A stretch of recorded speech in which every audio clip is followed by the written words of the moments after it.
Happy Easter, happy dong. Happy Dong Mask. Happy dong mask Easter. Welcome to church. Yes, this is your sports church on this beautiful Sunday. It's going to be like 70 down here. Steve, what's it going to be for you? 70. Yeah, we're similar. Oh, good for some Easter egg hunts. Easter egg hunts / do nothing, I guess. I'm gonna sit outside and watch film today, maybe. Oh, nice. Yeah, that does sound nice. And we got a big family thing, so we're gonna have a nice little Easter egg hunt out in the front yard. That way nobody steps on the dog crap in the back. Oh, I forgot it was Easter because everybody does family stuff and I don't. So like you saying you got family stuff, I'm like, how dare you? Oh, wait a minute, it's Easter. Yeah, and just a lot going on. By the way, so we didn't talk about this before because nobody knows that we talked before, but we do. And dude, so I got one of those new Traeger grills last weekend because I caught my grill on fire for my birthday. So my wife was like, "We kind of need a new grill." Because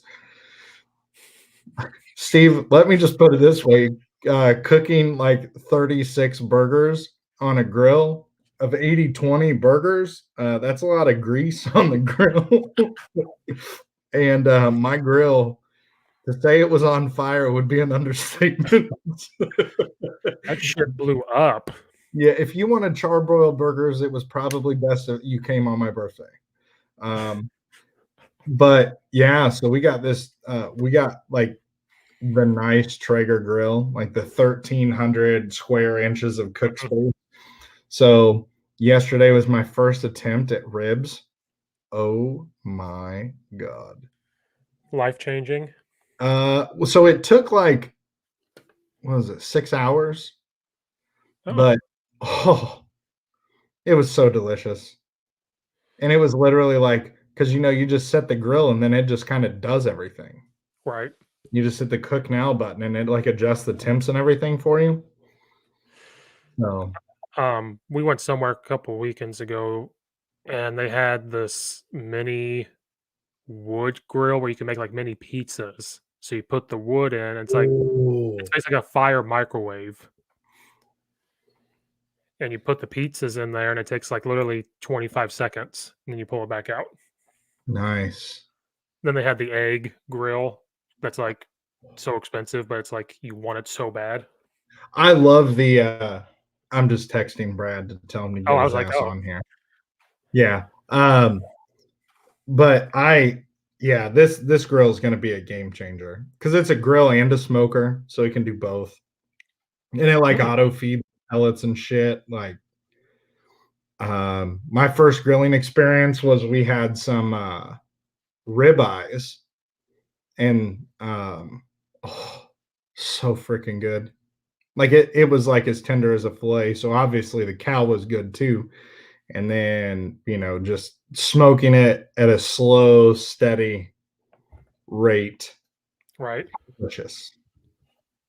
Well, when I visit Vermilion County in June, Yeah, because I'll be home still. yeah, June 19th, if we make it to state for track, as soon as we're done, if we make it to state, I'm done. I'm taking a vacation. Oh, okay. If we don't make it to state, I told Brad, did you listen to our podcast, the other one we did? With the one about the chicken strips, I started listening to it, and then I got in the car and it like picked up on my audiobook or something like that. Oh, I was like, I'm gonna tell the girls to take a dive in sectionals so I don't have to go to Charleston. Steve, that is your old stomping grounds. That's Was the why. nasty. That's why, because we said something about it. I was like, I'm just gonna tell the girls to take a dive in sectionals. Like, don't throw good. No, hopefully we'll be there together. But then if that happens, we're definitely not smoking anything because it's a process. Like there's some of those recipes that it's almost like, so for like a good brisket, you have to like let it like sit for 24 hours. Oh yeah, no, I just want to see the girl. You don't have to cook. I just want to be like, what is this? Oh, okay. Because yeah, that you have to plan out like days ahead of time. Like, Yeah, I got a pork tenderloin I'm going to cook sometime this week. I'm really looking forward to that, but that's going to take a while. That's probably going to be a morning prep and then oh yeah, before I go to work and then smoke it throughout the day. yeah, Matt. Doctor Biscuits is en route. Hopefully, Yes. Yeah. Dr. Biscuits, the yeah, I don't know what the hell he's doing. He's out Must be there. He's conducting fake business. yeah, with his mom and dad. It's He's fake condu- stuff. he's conducting fake business with his fake family. Is what he just texted. Oh, and so Clifton Central's 3-0 right now. So congrats on that, coach. Oh yeah, congrats. We're 0-3, so we're just opposite. And we're 2-1. So yay. Go football season though. Holy hell. Maybe we get some nicer weather here. Because I'm not gonna lie, that day practice was a little bit chilly. Oh, did you guys That have was the 50? Did you have like the 50 mile no, an hour winds? yeah, that cut through basically anything that you wore for practice. Yeah, that practice. It was cold. And we had all the agility bags out. It blew the agility bags down the field. Like the whole practice, it kept blowing them because we're close to O'Hare Airport, so it's even worse. So it's like Yeah. blowing the stuff, and I'm like, "What is going on?" That's If you, crazy. You're right next to O'Hare. Ooh, I need to take a picture, and I keep forgetting. If I stand on the game field, you can see the airplanes going up and coming back. so badass. See, I would be distracted because Well, that as you know, small towns, we don't get to see that.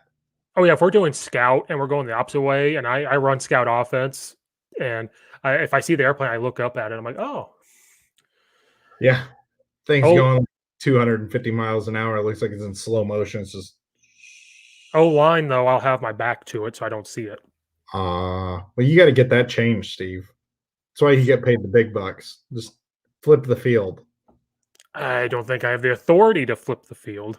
I think that would put the air in the air raid system if you did that. Oh yeah, I know. I tried Being that. being close to O'Hare, that should be a thing. Oh, I could try, but I'm the run game coordinator. I can't be like, oh, we're can't run the ball. Hey, and I don't know if he listens like live anymore, but also Coach Johnson from shit. Hold on.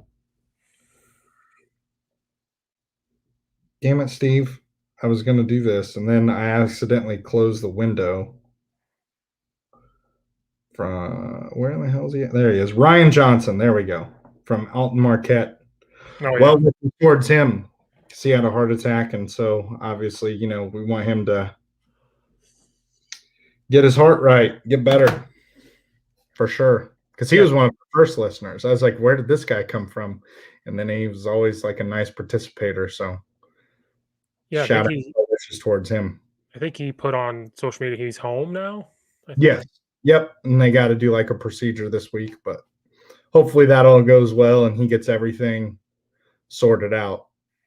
Yeah, Because yeah. I mean, yeah, that's just a scary situation. I can't even imagine. Because I think it was after the game, from what I understand or what I read. So, Yeah, uh, I'll never joke about having a heart attack again because I always tell the kids, "You're going to give me one." And now that I've seen that, I'm like, "Oh, never mind." yeah, yeah, no, that's a scary situation. But glad that he's at least home and they've got a plan figured out. So, well wishes sent that way. And yeah. So, Steve, are we ready to start the hot topics? Yeah. I'm talking trash to Brad in our group chat Well, he's conducting fake business. to feed his fake family. You need to listen to the Tim Dillon fake business. That's where this all comes from. So I listened to it was the Tim Dillon, Joe Rogan, Alex Jones thing, and I'm like halfway through it and I'm loving every minute of it. Like it's just hilarious. Like That one, I can only go halfway and I just take a break. It was yeah, too much. it's a lot. Like, I think he's hilarious. Like he's pretty funny. oh, Tim Dillon's hilarious. You need to listen to like his, he goes off on things. Yeah, yeah. And then Rogan just did one with him, the snow apocalypse, because Tim Dillon had just moved down there to Texas. And it's really funny at the beginning is when they had all the snow, and Rogan's like, "Did I have you move in at a bad time, Tim Dillon?" And he goes, "Well, we considered suing you for making me move down here. Can I take legal action?" Ordering applesauce. That's fake Yeah. business. There's no. It's fake applesauce. I asked if I could be his stepbrother. Brad's probably, let's be honest here, he's probably doing squats so he can get faster. With his crossbow. Yes. I can't believe like that is like, dude, that fires him up.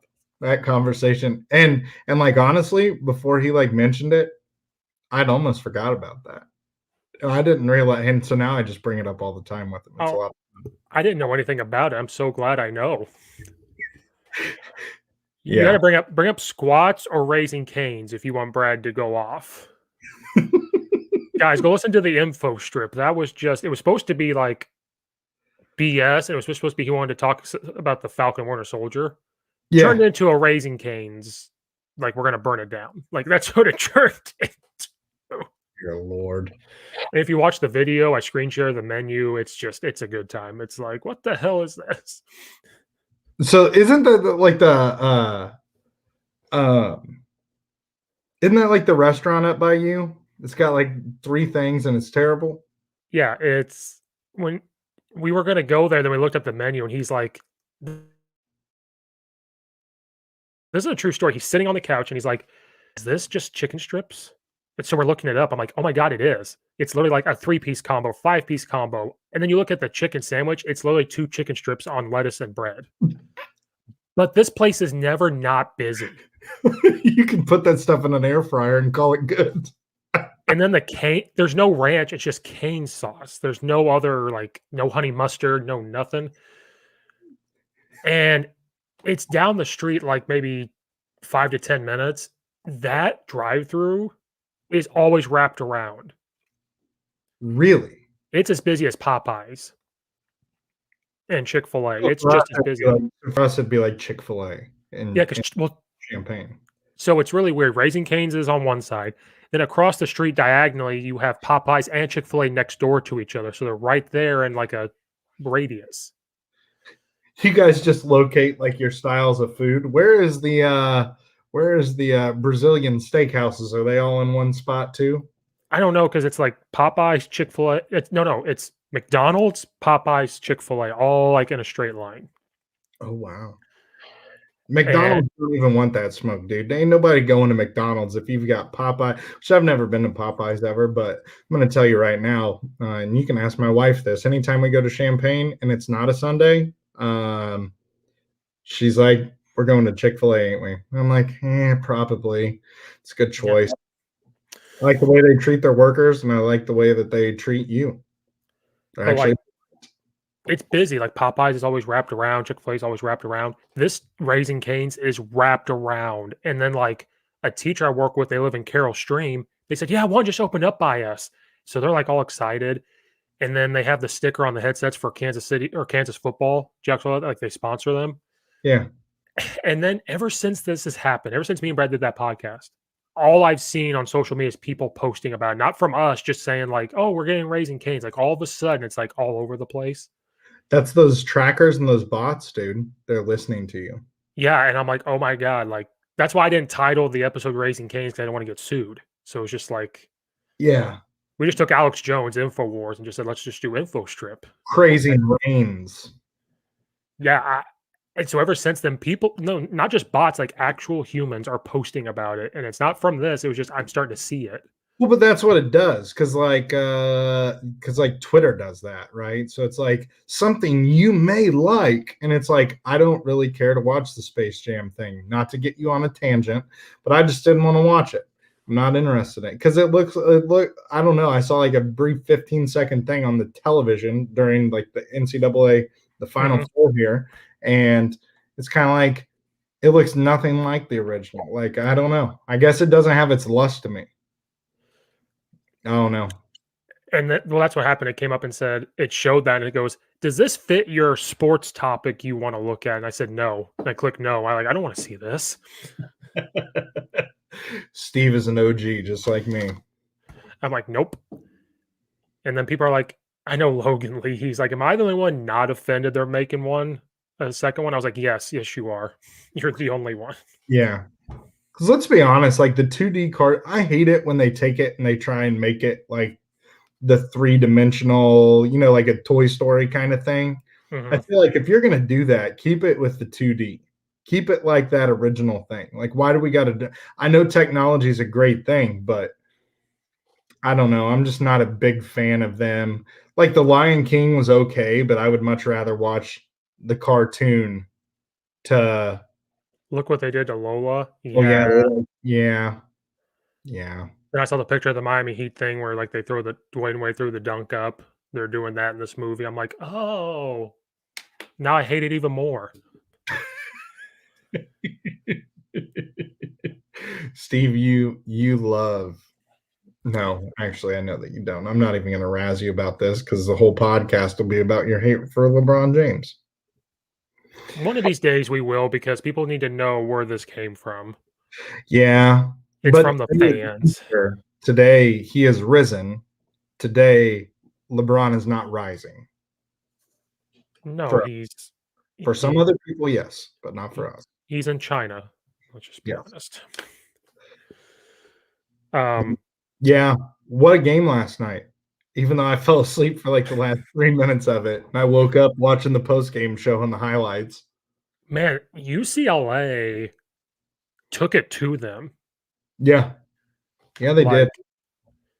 They took it to them. They played like Gonzaga. Their passing was beautiful. They were fast. Because Gonzaga, when they steal the ball in a fast break, it's the most beautiful thing you've ever seen. They get down the floor effortlessly. They have perfect spacing. They know exactly where they're going with the ball. And then UCLA was doing the same thing. Yeah. And UCLA was up by like 6 at one point or something. Like they were ahead. Yeah. 6 or 8 or something. And that's what was great about the game was they kept bouncing. And I think Gonzaga got up 7 at one point, and that was like the biggest lead. Yeah. Total 180 from the first game. Oh, from Baylor? Oh, yeah. Baylor just stomped. Houston couldn't hit anything, and Baylor they were on a heater, man. Which Baylor plays great defense. I mean, I know that what's sad is that probably the best game of the tournament is going to be in the Final Four, and that was UCLA and Gonzaga, because I just feel like Baylor, I don't know. Baylor and Gonzaga is going to be a grinder. It's probably going to be a good game, but it's not going to end like that. If they let Baylor get on fast breaks, it's going to be done. So Gonzaga has to make shots or like miss short. They can't miss long, or Baylor's just going to go. Yeah. But Gonzaga, like, they played bad and put up 45 points for Gonzaga standards. That first for them wasn't Gonzaga standards, and they still somehow scored like 45. I was like, huh? But like, there's no panic in them. No, no. Well, they got so many weapons. My God. Well, somebody was telling me like, oh, I want Gonzaga. It was my neighbor. He's like, I kind of want to see Gonzaga lose because they've been so good. And I was like, yeah, but I brought up what you said. Like years ago, this was not what they were. They were that Cinderella story every year of like, how are they getting to the Sweet 16? How are they? They were like the Loyola Chicago. They were like the Virginia Commonwealth with VCU with Shaka Smart.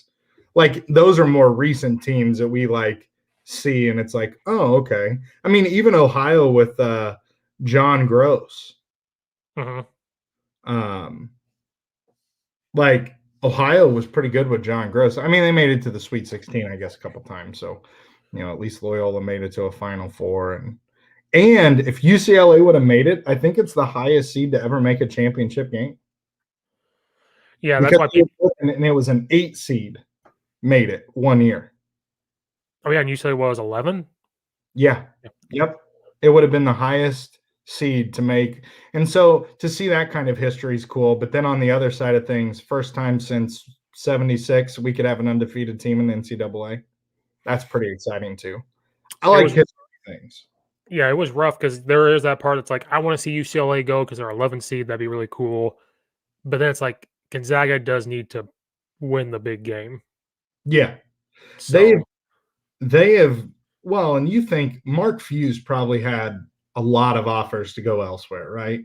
Because let's be honest. You have some dude from some rinky-dink college that has a good run in the tournament, and he gets offered by a lot of these lower schools in major conferences. You're telling me a dude who hasn't had that kind of success, especially early on Gonzaga years before it was what it is now, like colleges weren't making a run at him.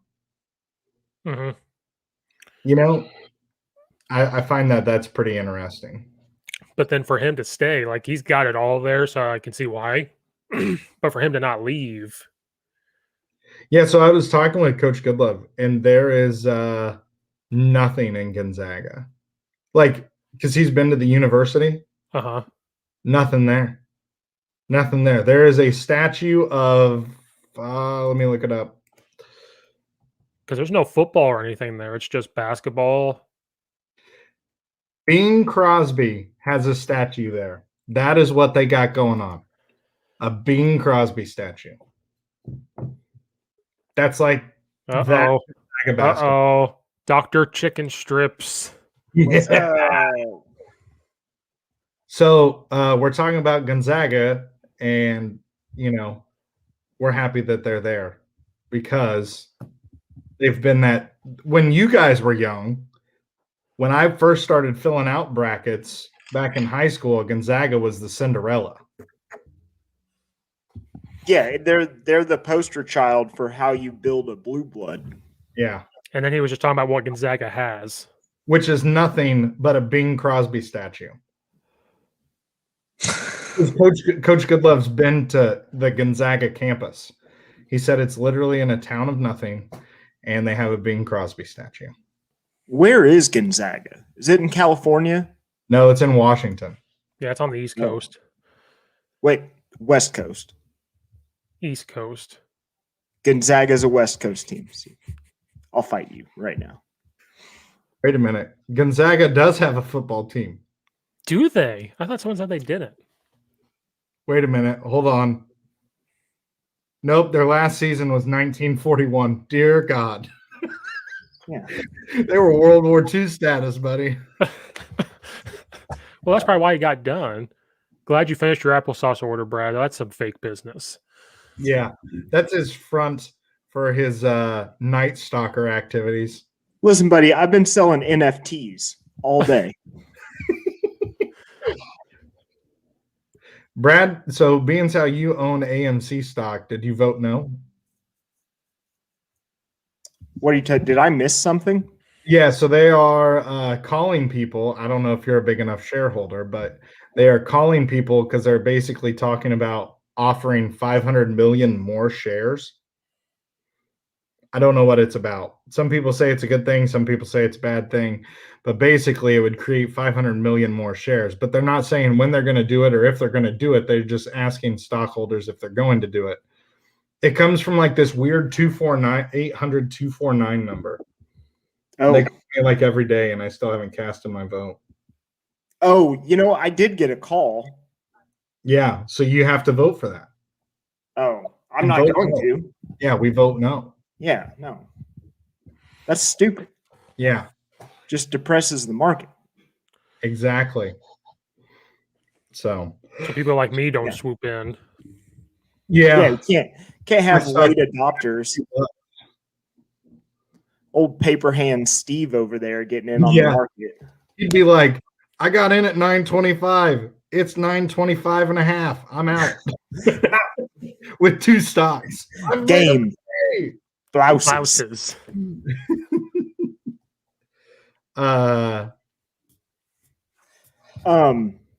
So little fun fact, I almost got into a Twitter fight with a guy the other day. Ooh, this is exciting. I don't know if you've talked about it yet, but when Adam Miller said he was transferring, we were getting to that. We were just talking about getting there, buddy. We were talking about Gonzaga. Keeping the seat warm for you. It'll wait if you guys want to continue to talk Gonzaga. Well, how sweet would it have been if we got Drew Timme? Yeah, no kidding. I saw that. Yeah. And Underwood really wanted him too. Yeah, but it looks like he was one of those guys that was always going to go to Gonzaga. He was just looking at other schools. Well, so did you hear? Well, did either of you guys? Well, no, Steve was at a bar watching the game. But the story of Drew Timme is he loved SMU. Oh, really? And he watched SMU play Gonzaga, and he was like, "Oh, I could see myself playing there."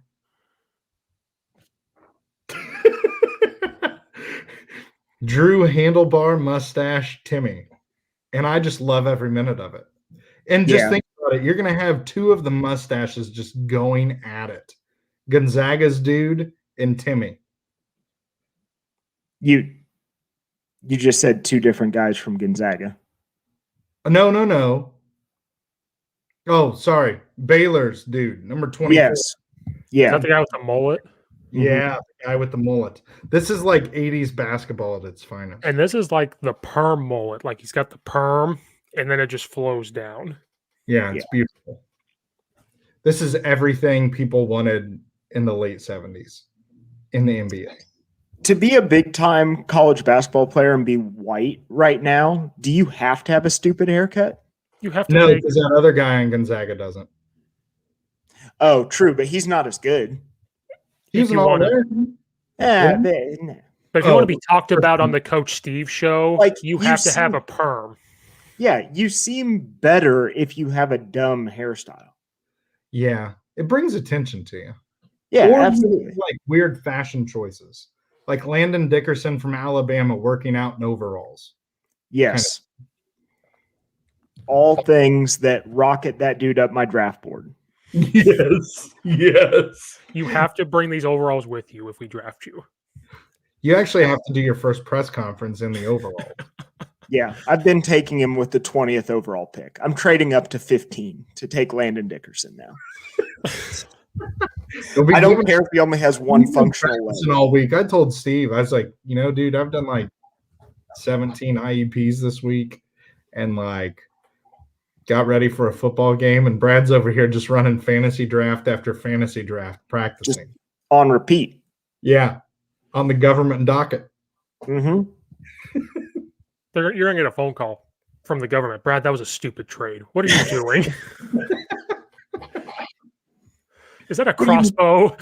Yes. What do you mean you traded up to the first overall pick and then traded down 15 times? What are you doing?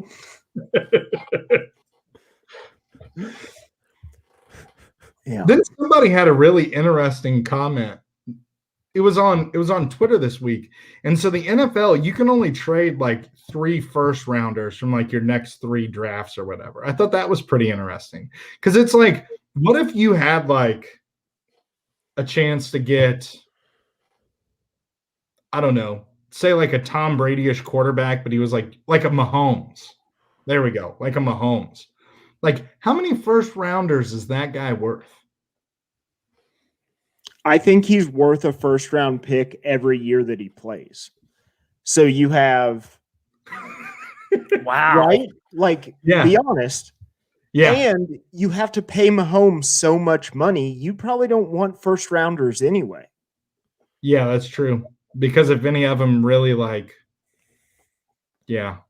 go. And with him, the first rounders ain't going to be really worth anything, right? It's like a high second round. Exactly. You're basically picking late 20s or 31, 32. Yeah, very true. Just trade him. Like you can have the next 15 years. They need to package everything we have to get Patrick Mahomes. First rounders until he retires. Play in the year, because if he has like a bad injury, heaven forbid, because I really like Patrick Mahomes, but if he had an injury where he was out a year, it becomes like a third rounder. Second rounder. Yeah, there you go. There we go. I don't know. I still wouldn't take that trade though. Because how rare is it to have like a generational quarterback that everybody loves, that has no baggage yet? Yeah, but wait till his butthole thing comes out. No, that ain't gonna happen.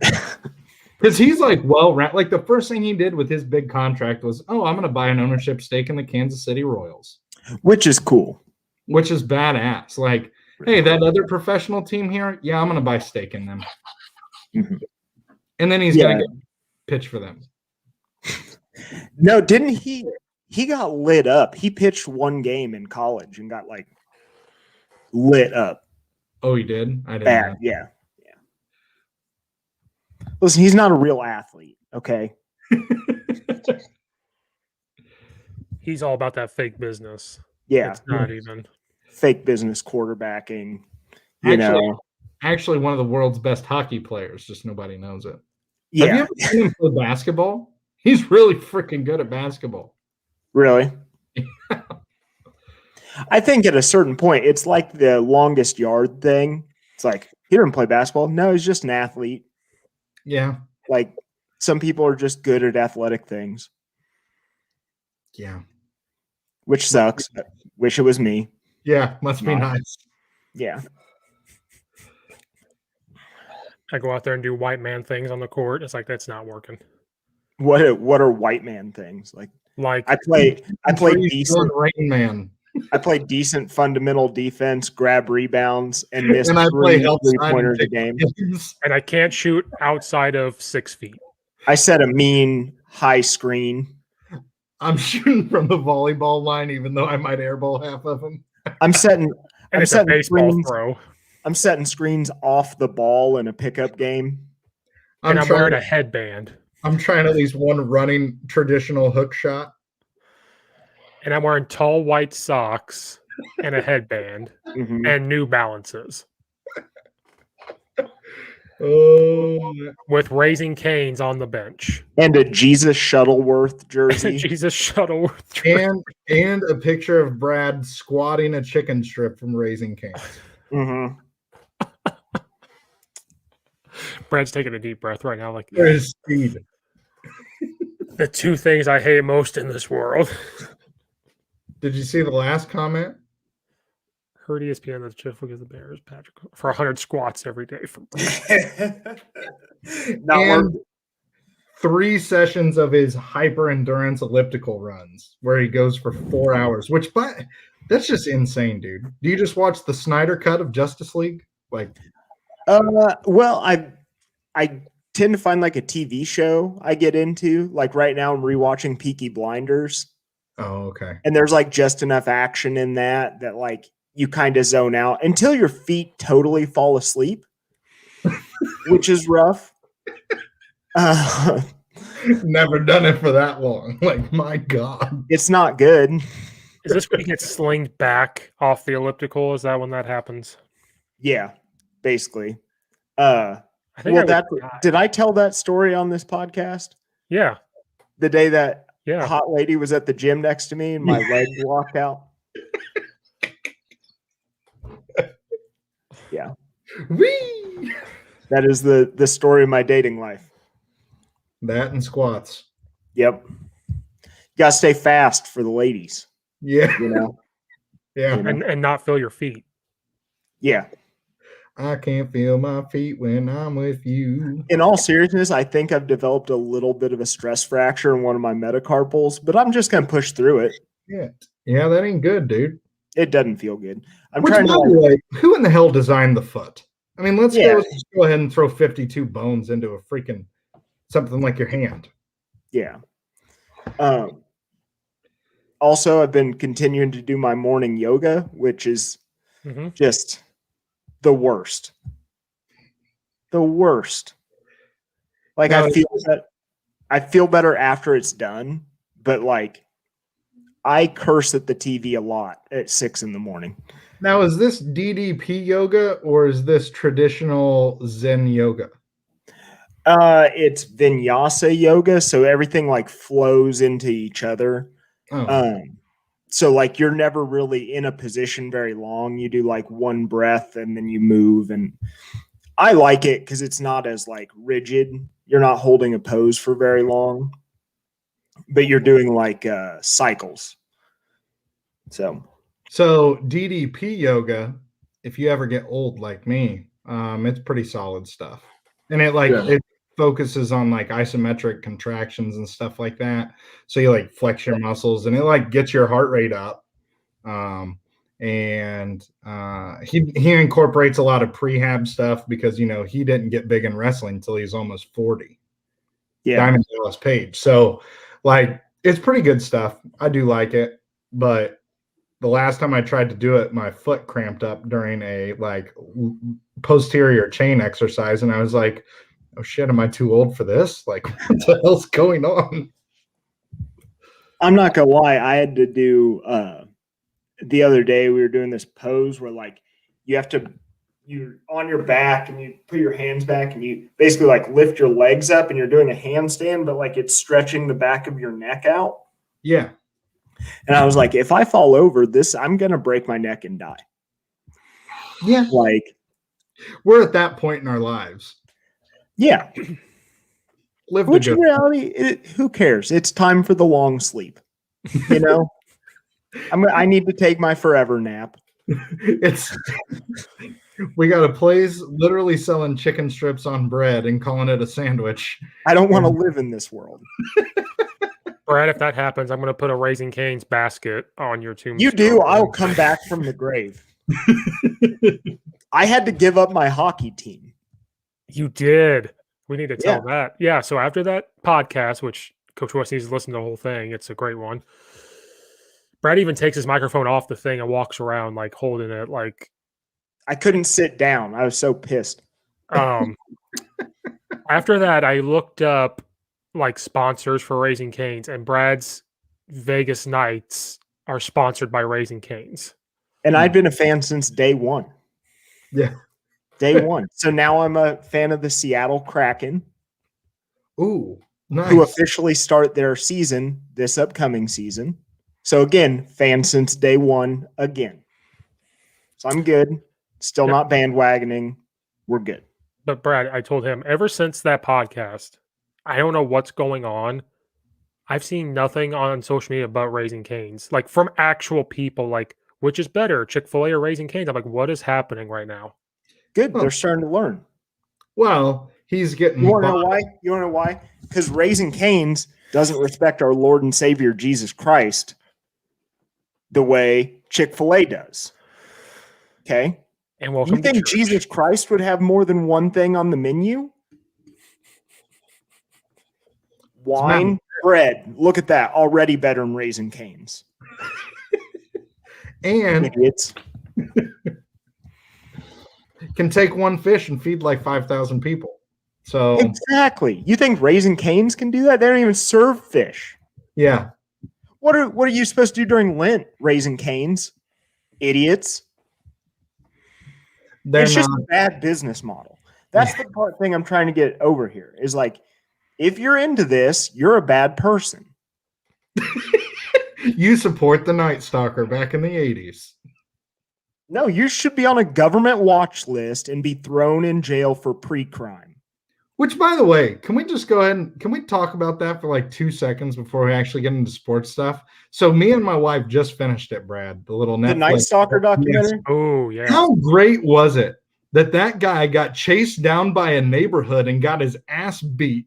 Yes. And they were going to kill him. Yeah. They're like, he was like, please take me to the cops. Like, he was done with it. I am actually kind of impressed that he ran as far as he did. Yeah, he did. Like, probably being an athlete, as far as for being a homeless guy that is like probably not taking care of himself, like that was impressive.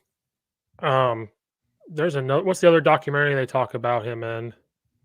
Is it the Cecil Hotel? People have said that, like the Cecil Hotel talks about him. Like there's video of him going there. He's in his underwear covered in blood. And talk about how he visits there all the time. I'm like, they did not talk about that in the Night Stalker. Yeah, so they didn't talk about that in the Night Stalker, but I'm going to rewatch it because, like, he frequented the Cecil Hotel. I've never heard of this. Is this on Netflix? You need to look up the Cecil Hotel. It's a Netflix documentary. You recommended the Night Stalker. I'm going to recommend the Cecil Hotel. Okay. Because I watched the first episode and I was like, holy God. Yeah, but I got told that on Friday. And I was like, what? Yeah. Steve, did you ever finish Don't Fuck with Cats? Nope. We'll never touch it ever again. Have you watched that, Nathan? Don't watch it. It's horrific. No. Really? Putting cats in a bag, like kittens in a bag, and suffocating them with the vacuum. He puts like this random dude on the internet started putting live kittens in vacuum seal bags and vacuum sealing them and putting videos on the internet of him doing it. And this group of crazy Facebook people track him down. Like it showed that video drowning them, feeding them to a snake. And then like, remember when they killed the guy and we were like, that's fine. Yeah, no. At one point, like he moves to murdering people, and me, Steve, and Christina were all like, "Yeah, whatever. I don't really care, but quit murdering the cats." And he like drowns a dog. What episode does he go to killing the people? Because that's where I'll pick up. Because even though I don't like cats, I can't watch. Well, he kills a dog though too. Yeah, yeah, but they never actually show it. No, but they find the dog in the dumpster next to the torso because he chops off the head, the arms, and the legs. They just find the torso of a human. And then it's like, yeah, but the dog. Yeah, I didn't give it's so bad. Like we're just desensitized. Like, I don't care if he stabbed the guy 55 times. Dude, the Night Stalker was wild. That guy. He was all over the place. I want to rape this person, I want to shoot this person in the head, and I want to stab this person. And I want to take this child, diddle them, and then give it back. Like, here you go. And then he was going all the way to San Francisco. Yeah. There's like no telling how many like cold cases involve him. Those are not like close cities. 500 miles. Yeah. And that's longer than Chicago to where I live. Yeah. And like then to do 3 of them a night, but like in different parts of Los Angeles, like, 50 miles this way, like 30 miles this way. Like, what? And then to like be like, I just raped and killed you, but I'm gonna go in your kitchen and eat a sandwich now. That's the weird thing. Like, well, he's just a true psychopath at that point. Like, he's like, oh, hey, I'm just hungry at this point. I'm gonna eat your food. Yeah. Like, this really killing you and raping you just build up an appetite. I need to go eat something. Like, the fuck. It was insane. Like, and I had never really heard of Richard Ramirez. I hadn't either. And then I looked that up and I was like, well, because you told me about it. And a buddy I teach with, he kind of like, we had talked about the Cecil Hotel and he talked about Richard Ramirez, but I never put 2 and 2 together. And so I was like, oh, shit. Like, I got told Friday because we were like, oh, yeah, go watch the Night Stalker. And the person was like, oh, the guy from the Cecil Hotel. And I was like, what are you talking about? Yeah. And it's a special on Netflix as well, the Cecil Hotel one. Okay. I'll check it out. That picture of him. I'm not going to ruin it for you. That picture of him gives me nightmares. Like, he's a creepy looking dude. Standing there like this. With his, and then the one where he's like smiling, like with his, it literally like gives me nightmares. I'm like, I jumped. I was like, holy shit. Well, that lady that like survived and she's talking about like how bad his breath was. Yeah. During like the whole incident. And I'm like, oh my God. Like, What about the dude who got shot in the head and chased him down the road? Yeah. That's pretty cool. Like, you're kind of a badass. You get shot in the head. You made that badass list. Literally just probably ran around his skull and went out the back of his neck. Yeah. It's like that dude that Aaron Hernandez shot in the face. Yeah. That survived. And now he's got the wonky eye. You know what I'm talking about? Yeah. But the thing is like he claimed that, he was a Satan worshiper and all that stuff. And he was probably like, oh my God, what entity is protecting this person? Yeah. That's probably what he thought. Like, oh shit, I have met my match. Because this just become a serial killer podcast. I don't know. I just really like that show, dude. I stamped it. 38-minute mark, Night Stalker. That's why I just personally like. Let's be honest. We don't have any good serial killers right now that we know of, because in this day and age, we would know about them. Because back then, like, the media didn't connect with one another. That's why Bundy was so successful. Mm-hmm. Because, like, he was like very well known in California and Utah, and then like he's in Florida, and people are like, what? Oh, this is a really good looking guy. Want to hang out with him, and then he takes them and kills them. Like the don't fuck with cats. That was like what was it? Early 2000s, because Facebook was out, or like 2010 or 9, and we didn't know even then though you had Facebook. I had no idea. Well, Richard Ramirez died in 2013. I didn't know about it. Yeah. That was not satisfying. I know he had cancer, but like that wasn't satisfying. No. Well, yeah, because didn't Bundy get the chair? Yeah, he did. They were selling hat pins of the electric chair. Yeah. Then there's which the craziest part of the Ted Bundy documentary was that he had a child with a lady while he was in prison. Yes. What about the one? The craziest thing is Zac Efron and him looked a lot alike. A lot alike. Which I wasn't talking about the Zac Efron one. I was talking about the old school documentary that like didn't have actors in it. It was but like he lost all that weight and escaped through like a hole in the ceiling through a freaking light fixture. Yeah, like if I was alive back in like I know this is a different time period, but if it was like the 40s or 50s. You know how easy it is to get away with murder? Yeah. It's just like, did someone directly see you do it? And even if they did, were they a woman? Well, then you're fine. Because they can't tell you. Like, you can't speak. Hey, look up. So here's one for you. So this guy only has a book. But look up Israel Keys.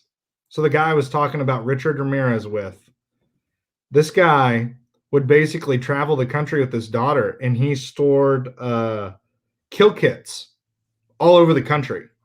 And he would like go out and be like, hey, I'm going out and I'll be back. But they're estimating he killed over like 200 people. From 1996 to 2012? Yeah. Good. That's a hell of a run. 4 confirmed kills, but 7+ more likely. And in his book, but the thing was he didn't want the FBI to know, like to release the information, because he didn't want his daughter to know until she was old enough to be able to process it. So he made a deal with the FBI, and he went around the country and showed them everywhere where he had disposed of bodies. Good Lord. Whoa. Yeah. Whoa. So Israel Keys. So it's a book. I'm going to look it up. But I'm really interested in that one. There was He's still alive. They have not put him to death yet, I don't think. No, it says 2012. That's when he died. No, that's when he did his crime. Was 1996 to 2012. That's how long. No, I'm looking right here. It said died December 2nd, 2012. In Arkansas or Alaska, yeah. And then it says victims, 4 confirmed, 7+ likely. The hell? Cause of death, suicide by exsanguination. And that is a death caused by loss of blood. How did he lose that much blood in custody? Cut his own wrist. Hillary Clinton. Anyway. Epstein. Wait, didn't Epstein hang himself? Is that what it was? Yeah. Even though he was on suicide watch? This is supposed to be a funny sports podcast, and we've been talking about murderers. Yeah, this is on ABC. Oh. Buried murder supplies across the country. Did I tell you guys we had a serial killer down here that he was like catching women at SIU and dumping their bodies in a lake down the road, and they've like never found the bodies in there because the lake's so deep. Holy shit. Devil's Kitchen. Yeah, if people go listen to the info strip, you'll get a lot of information. Yeah. Oh, yeah, we talked about it on the info strips pod. The info Which, by the way, I love that. I love the name of that podcast. The info strip. Yeah. Because we had to take InfoWars and made info strip. Speaking of, why don't I have my logo the right way? There we go. There it is. Yeah. There it is. All right. So now on to sports. A nice, serious conversation about murderers. I'm trying to timestamp. This is so hard. It's like random talk, college basketball, chicken and yoga, Raisin Canes, Night Stalker. It's just Israel Keys. Don't forget that one, Steve. I'll put -- Israel Keys on that one. Yeah. There you go. Okay, so now at 50 minutes and 25 seconds, we're going to start on our sports podcast. What a God. This is real fake business. Yeah. Happy Easter, everybody. By the way, Brad, we put a shout out to Ryan Johnson because remember he had a heart attack after the football game, and so we sent our well that way. So is he doing okay? He's back home. Yeah, he's back home. So good deal. Good deal. And Yeah. I think it's a good time to also bring up that ref that collapsed Yeah. during the NCAA game. Like, Oh yeah. realize like coaches and refs, they're people too. Like, Yeah. No matter how much they wear dong masks. exactly. No matter how big or small your dong mask, you're still a Yeah. person. Well, that's Yeah. how we started the podcast. Was the dong and welcome to church since it's Easter, Yeah. and we're talking about night stalkers and killing people. Welcome to Well, church. I mean, that just naturally came up because Brad recommended that I watch it. And so I wanted him to know that I took his recommendation. Good stuff. Good stuff. Happy. Yeah, maybe that's what I'll do when I'm done with Peaky Blinders. That'll be my new workout thing. I'll just run for my life on the elliptical from whatever serial killer doc I'm watching. Dude, and there's some wild. If you can get like the raw, that's what I liked about the Night Stalker one. It was literally like, here's the crime scene photo, and we're gonna black out their eyes. That's all it was. And it's brutal. Yeah, I mean, he was. Here we go back on this. Let's get to sports. So Adam Miller is leaving, but Illinois is still his top 6 team. Yeah, I think he had Illinois listed at 6, right? I think so. Yeah. I don't understand it. Like, if you want to leave, just go. But like, why are you leaving? Well, listen. These athletes got a one-time pass to be like, hey, even if you were a good fit, could you be a better fit somewhere else? You've got a lot of used car salesmen out there, I feel like, in the coaching realm that are like, you can score with us. Come on. And listen, Adam Miller has an NBA body. Yeah. Like, Adam Miller could be an NBA player. So I don't begrudge him at all for looking and being like, what is going to give me the best pathway? Yeah. Honestly, with him, like, I don't know. One of the rumors that I saw, and of course, on Twitter, I can't remember who the hell it was, but they posted that his mom was pissed off because Io got more tickets to the Big Ten tournament than his family did.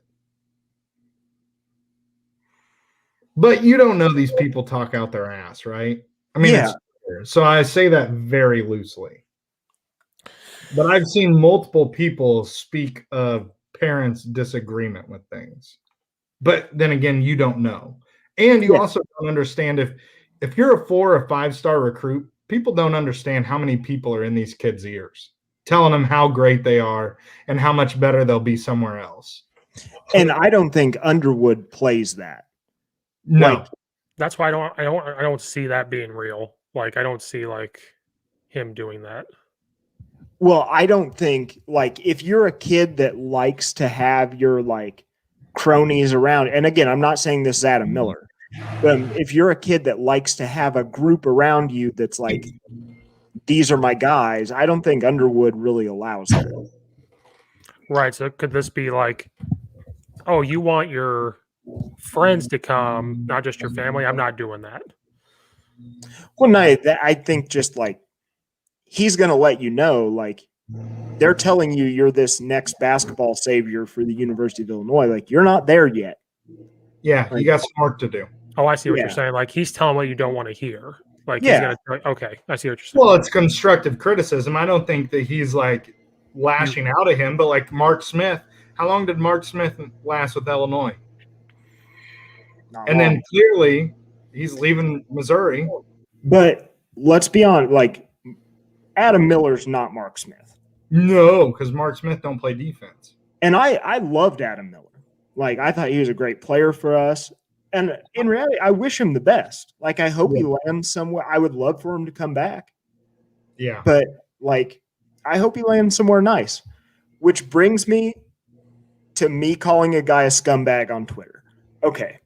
So Here this we go. guy posted something. I forget what it was now. It was like, so when Adam Miller said he was all in earlier this year, I guess that was a lie.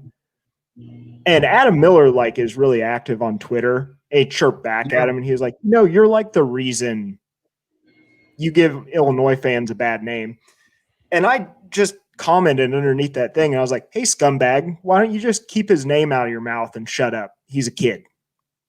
Like, he's allowed to go find somewhere else to play basketball, get a life. He's literally got a 4-year window max to try and figure this out, to give himself a shot to basically set his life up. And set his whole family up. Yeah. Like, and so a lot of people think they know a lot of things, and a lot of people don't know shit.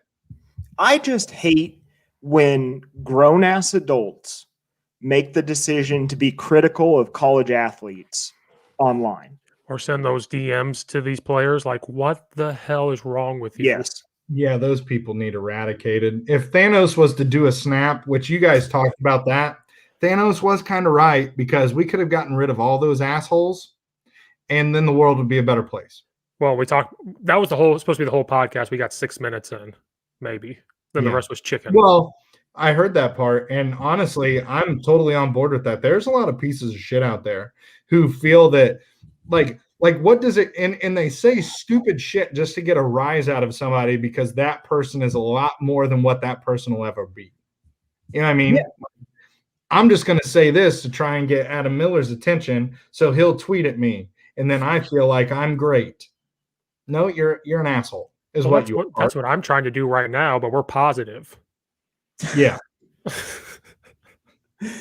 No, it just really rubbed me the wrong way. That dude basically just quoting something Adam Miller said, which he did nothing all year to show me that he wasn't actually all in. Yeah, because there was times when our team was playing like shit. He was playing his ass off. Exactly. So, like, if he would have, like, quit on the team, even in the last game, you would have seen it. Yeah. He was one of, like, 2 people actually playing defense in that Loyola game. Yeah. And, I felt like he was playing his ass off. He 100% was. Yeah. Yes. Thank you, Bryce. That is perfect. Well, that was kind of like me when I first saw it. The old school in me was like, then don't come back. Like, that was my thing. Like, if you want to leave, go. But then I stewed on it for like an hour, and I was like, I get it. Like, now the hurt makes you like be like, well, piss on this, right. Next man up, right? But at the same time, it's kind of like when you look at it through their eyes, and you don't know their situations, right? None of us know their situations. So let's not even act like we know that. Probably Coach Underwood and that coaching staff knows, and Coach Underwood, the way he handled it is the way Illinois fans should handle it. And if you don't handle it any other way, you're an idiot. And you're hurting the team. Exactly. Because you're on Twitter. You don't think kids don't look at that? You act like a jackass? Yeah, especially if your like whole goal is to get Adam Miller to notice you and say something. Like, yeah, then kids are definitely going to see it. And you realize like Adam Miller went to Morgan Park. Where we're going to recruit more kids from Morgan Park. Mm-hmm. Like, how about you just shut your mouth and wish him the best? Yeah. Don't tell me what to do. And not be a scumbag. And the other thing is like, you got to think, like, we just had a great year. For like our basketball team, I know it didn't end the way we wanted to. We all know that. But still, for us, that's a great year. Mm-hmm. Let's not be like the stupid-ass Auburn fans and act like idiots. Or the fake Illinois fans that jumped on. Dude, the amount of fake Illinois fans just pisses me off. Because I've been there and cheered on like Nate Mast and Mike LaTulip when they get into the games, Like all these people, Don't you badmouth Mike LaTulip right now? Dude, I love Mike LaTulip. But what I'm saying is like these people don't even know who the hell like Mike Tisdale is, or like DJ Richardson. And those are pretty recent dudes for us in kind of a lull moment in Illinois basketball, And like they want to sit here and bitch about Adam Miller. It's like, why don't you like take a step back? Do they Like, even remember Warren Carter? Like, come on. It's one of my all-time favorite Illinois players. Or Sean Pruitt. His baseline jumper, Warren Carter's baseline jumper was so good. He was like a cheat code. And then his brother played at Texas A&M. Mm-hmm. Yeah. But that's what happens when you're not a bandwagon fan. You know all this shit. Like, well, that's where all this came from. Like people talking out and like saying stuff. Like it was like it's from the fake Illinois fans. Like we didn't say anything besides Michigan, but that was it. Yeah, I mean, I have a hard time with, like Brad said, grown ass men picking on teenagers. I mean, you got to remember, 18, 19-year-old kid still. Yeah, he's a freshman. He's probably 19 years old. And the people criticizing him have probably never had to make decisions that could basically, like, I get we all make decisions that change our future, but his could significantly change his future. It isn't like, oh, I'm declaring for a major. It's, I got to go play freaking basketball here because it gives me the best chance to set my entire family up for the rest of our lives. Mm-hmm. Which I didn't see the rest of his list of schools. Were there big names on there? Oh, we're in trouble. I don't remember. Hold on. I'll be back. You guys continue. I don't remember his schools.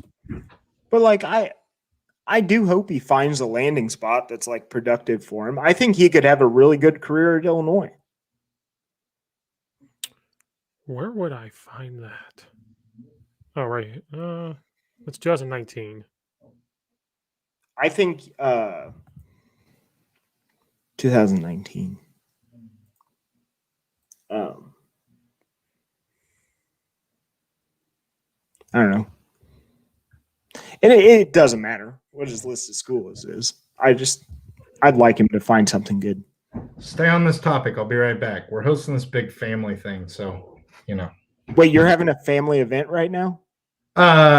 Later on today. Oh, gotcha. My wife's going to go put the Easter eggs out in the yard, so. Oh, have fun. So we're staying on Illinois? Just 2 seconds. She's going to ride the mower around and throw the eggs out. Gotcha. No, like the old school, when I first saw it, I really wanted to post like, what the hell, blah, blah, or not post, but I was like, old school, like, then just leave. Like, that's what I think in my mind, like, then just leave. Then I stewed on, I was like, but we don't know what Brad Underwood's conversation was. Yeah. But that's the old school in me, like, then just leave. But then, like, did you think, like, well, what's so wrong with staying in Illinois? Like, we did really good. Is it because Iowa's leaving? Is it because this? Who knows? And we're never going to know unless he comes out and says why. You know?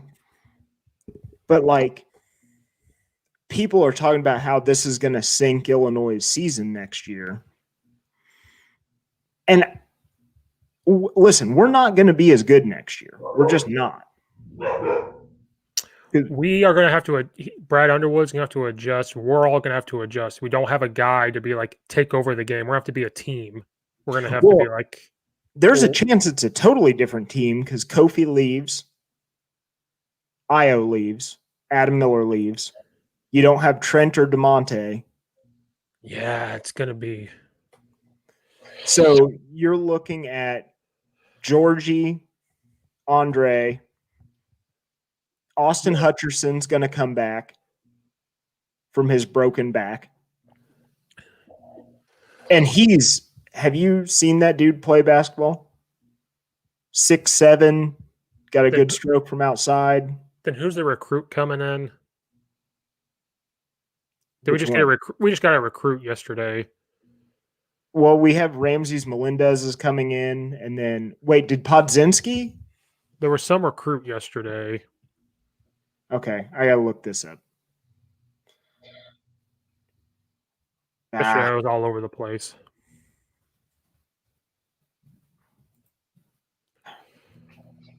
Should I just look great at if I could type.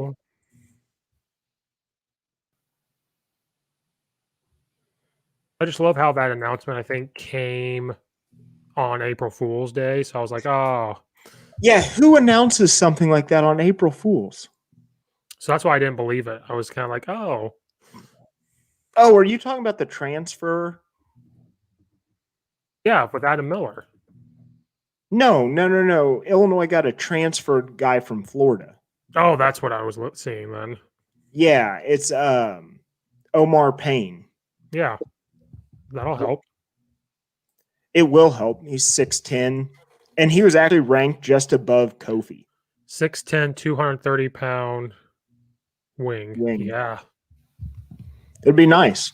If he can move and help guard out on the perimeter.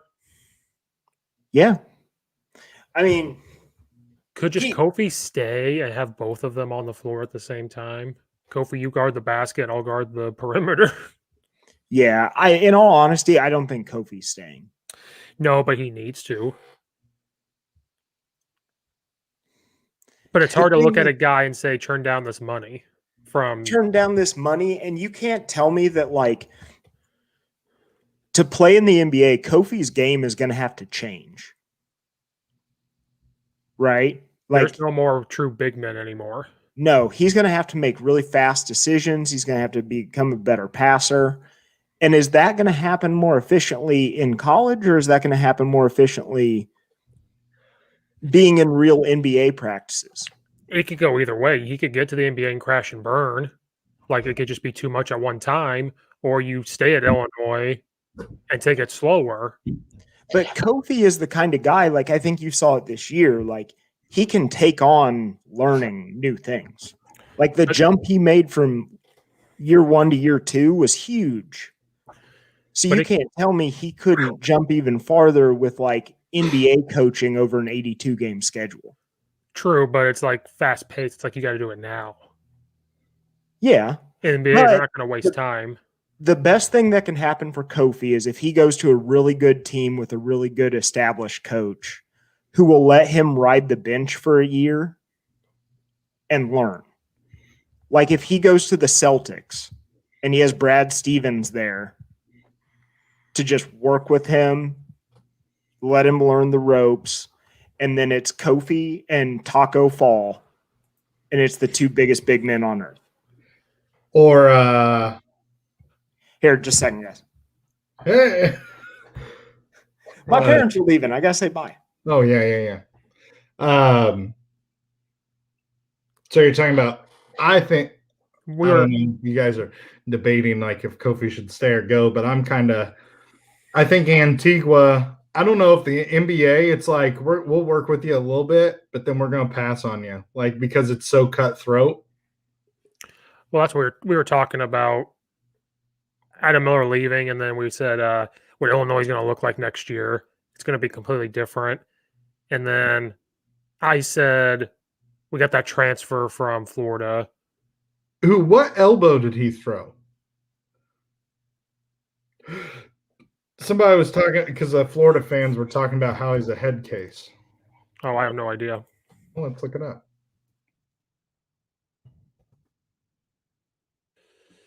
Omar Payne elbow.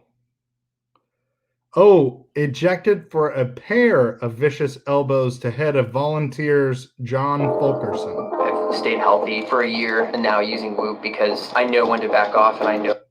If you were to imagine taking headsets and turning the volume down, he did that from the outside. He's only listening to Holy shit. Basketball folks and Mike Whiter said. Hit him with a reverse elbow. The people's elbow? No, this is like the outside. So he hits him with one and then comes around and pops him with the second that just drops him. Folks and Mike Whiter saying, and now we got a tie up. Fulkerson on the ground. Pons gets in the face. Oh my, he right there. That one. Dude, he hit him with two. Right there. That one. The second one. And then knocked the dude unconscious with the second one because he just collapses to the ground. Well, that won't happen on Brad Underwood's watch. Well, I mean, we did have Calvin Griffin stomp the dude in the nuts. That's true. But we benched his ass. And Underwood came out and condemned it immediately. I was going to say, if he did that to Brad Underwood's team, Kofi punched the ref. When Kofi punched the ref, I was at that game. It was against Michigan when we were kicking their ass because Juwan Howard can't beat Illinois. Oh, we'll get to that in our third hour of our segment. Part 4. Yeah. The Snyder cut. Yeah, dude. That was pretty nasty. I mean, he just went whap, and the dude just falls straight to the ground. It isn't like this flop. It was like oh shit, my legs don't work, and now I'm landing face first on the ground. We're talking about the Omar Payne elbow, Brad. I haven't seen any of that. Go look that shit up. It's on Google. Omar Payne elbow. Okay. Knocks a dude out. Really? Like this past year? Yes. Yeah. Yep. What did he do? Just come around? So the first one he connected, but the second one around the back knocked him unconscious. Hit him with 2. Yeah. Oh. Champagne, baby. Well, he came out and said like the development Kofi made him want to come here and work with Antigua. I'm gonna be honest with you. Wilkerson went with the right, but that's a knockout elbow. That Tennessee player's legs just straight give out. Like he hit him right in the temple with an elbow. Ooh, oh, God almighty. Yeah, I haven't watched him play at all, but people were talking a bunch of shit about it, like, 4.5 points a game, that's really going to help us. It is. It is going to help. Like, I fully think he gets in here, spends time with Antigua, like. And then guard on the perimeter. Yeah. He might have a little bit better footwork than Kofi does. You know. Mm. The 1-2 knockout. And it was in the SEC tournament. Oh. This wasn't like a beginning of the season thing. Yeah. This was his last game of the year. Well, he wanted to go out with a bang. Oh, did he get flagrant 2'd for that? Tossed, right? Go watch it on YouTube real quick. It's like 3 seconds. It's as bad as the Calvin Griffin nut kick on Stefanovic. Really? Dude, it ain't even an accident. Oh, it fractured his face. There we go. Yeah. It was a solid freaking elbow.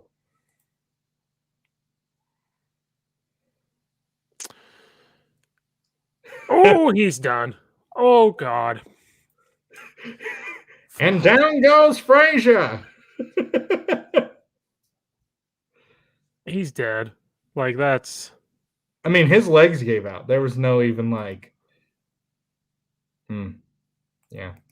So I'm just saying, hopefully... I mean, people change, right? And if the game ain't going your way, frustration shows in a multitude of ways.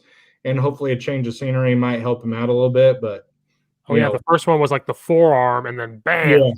And then elbow to the temple.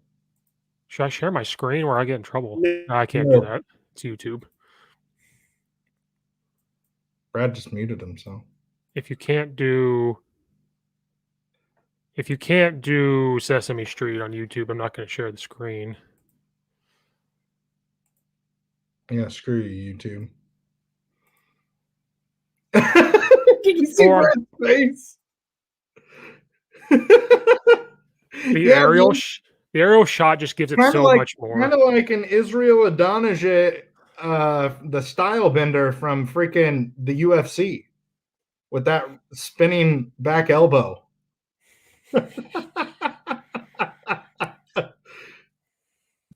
All right. Yeah, that's rough.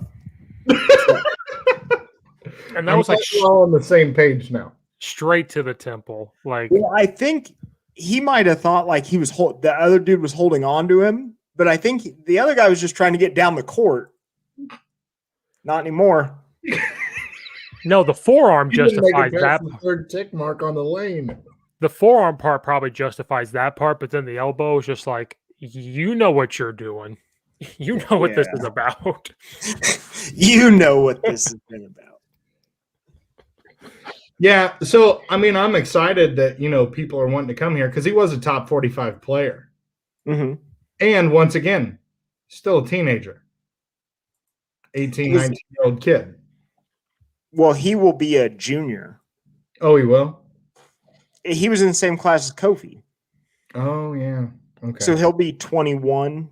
But he can take his COVID year. Yeah, so he has 3 years left. Yeah, he could develop.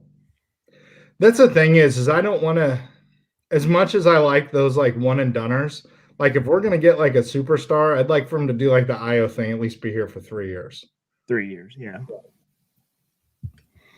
Yeah, because I don't know, but if they stay for 3 years and the year ends like this one did, it hurts so much more. Yeah. But you know, if they're only here for 1 year, it's kind of like, well, I don't feel like your culture's set with those guys. No. But I think like Curbelo will probably be here for 3 years. We've probably got 2 more years of Curbelo. Yeah. And yeah, it says he could have up to 3 years at Illinois left. Yeah. I don't know. I think Curbelo is going to set the tone for this whole team for the next 2 years. Yeah. Like, there's a chance, like they said, flying Illini on and off. Like, I really think if you give Curbelo full point guard starting, like, you could be the Phoenix Suns. Well, like that. Hutcherson's a leaper and a shooter. That's what I was telling Steve while you were gone. I'm so excited to watch that kid play. Yeah. Like, just watching his, like, highlight films of him working out after his back surgery. What would be nice is if DeMonte or Trent Frazier came back, just one of them. I don't want both of them. But just to kind of give some guidance. Because that's a lot on a sophomore's shoulders to lead a team. Or if Kofi comes back, I think he helps set the tone. Well, you also have Georgie there, who, like, he has But what is everybody talking about Georgie? Because they're saying he could replace Kofi and Georgie. What's up with Georgie right now? Because that's like the whirlwind on Twitter is that Georgie could possibly be gone. And everybody's asking questions and nobody has any answers. But it's like, that's out there. See, I go by the, like, I'm not going to even say anything about it until, like, I hear something from a source. Yeah, but rumor mills are fun. They're not fun when it's, like, ruining your team. Well, you know? Yeah, I hear you. Yeah. Like, but that is true. They were talking about all these players coming back and his name wasn't on it. Yeah. Yeah. So is it just because he hasn't officially said he was back, but like, where's he going to go? He's not in the transfer portal. He's only a junior. Is he going to the NBA? I don't know. If in all reality, I'll bet this year was really hard for him because he was away from all of his family. Didn't get to visit any of them. Yeah, because they don't normally come and see him. Like, his mom's only been here once. House of Pain has some big news coming your way this week. You know, the House of Pain, you know, our basketball tournament team. Yeah. They posted some big news this week. I hope Andres Feliz plays again. Yes, I love Andres Feliz. That's what I wish he was on this team this past. Because he was just like, go ahead. The COVID year thing is stupid because, like, almost all the kids got to play this year. Why didn't you give last year's seniors a COVID year? Because NCAA didn't know what the hell they were doing. Because they missed out on the tournament. Like, they missed out on a championship. It was just because they got to play and other people didn't. Hey, don't go to the Lauderdale by the Sea beach because there's a freaking naval mine washed up on shore. Holy shit. That's pretty cool. Yeah, until it blows your ass up. Yeah, like I said, I'm trying to take the long sleep, dude. I can't wait to put Raisin Canes on your grave. Raisin Canes and Bush lattes. Yep. Yep. And then on your tombstone, it's going to say, he did what he loved, squatting.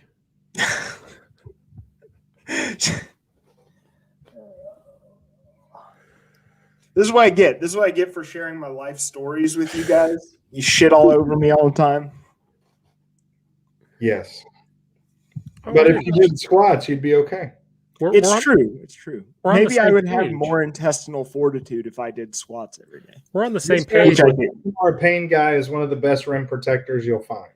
So I like that. I like a guy who can, because if Kofi leaves, we don't really have a rim protector.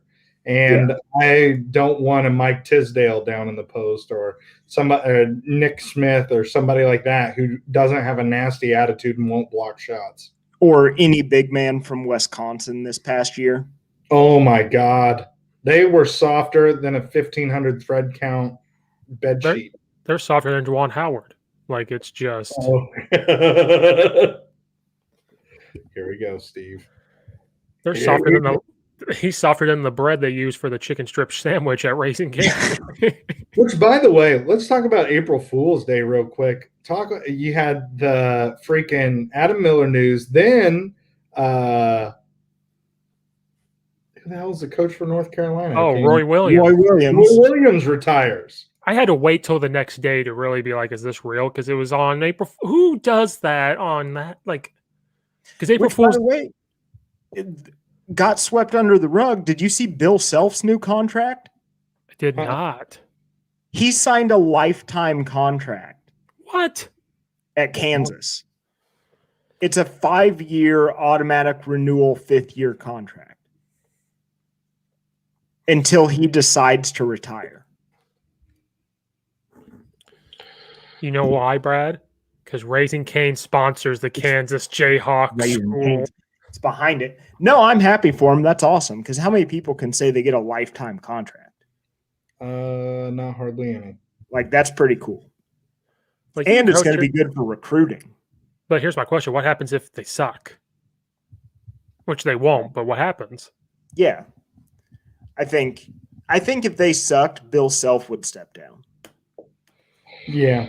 Because I think he's got enough pride. Like, yeah. There'd be some sort of a deal in there. It's the same way like Roy Williams like clearly lost a step this year coaching. Kind of like, I'm out. Yeah. And I think Tom Izzo standard for themselves. You know what I mean? Like, I don't see Tom Izzo lasting 4 more years. I don't see Coach K lasting that much longer after this. Coach K's forever.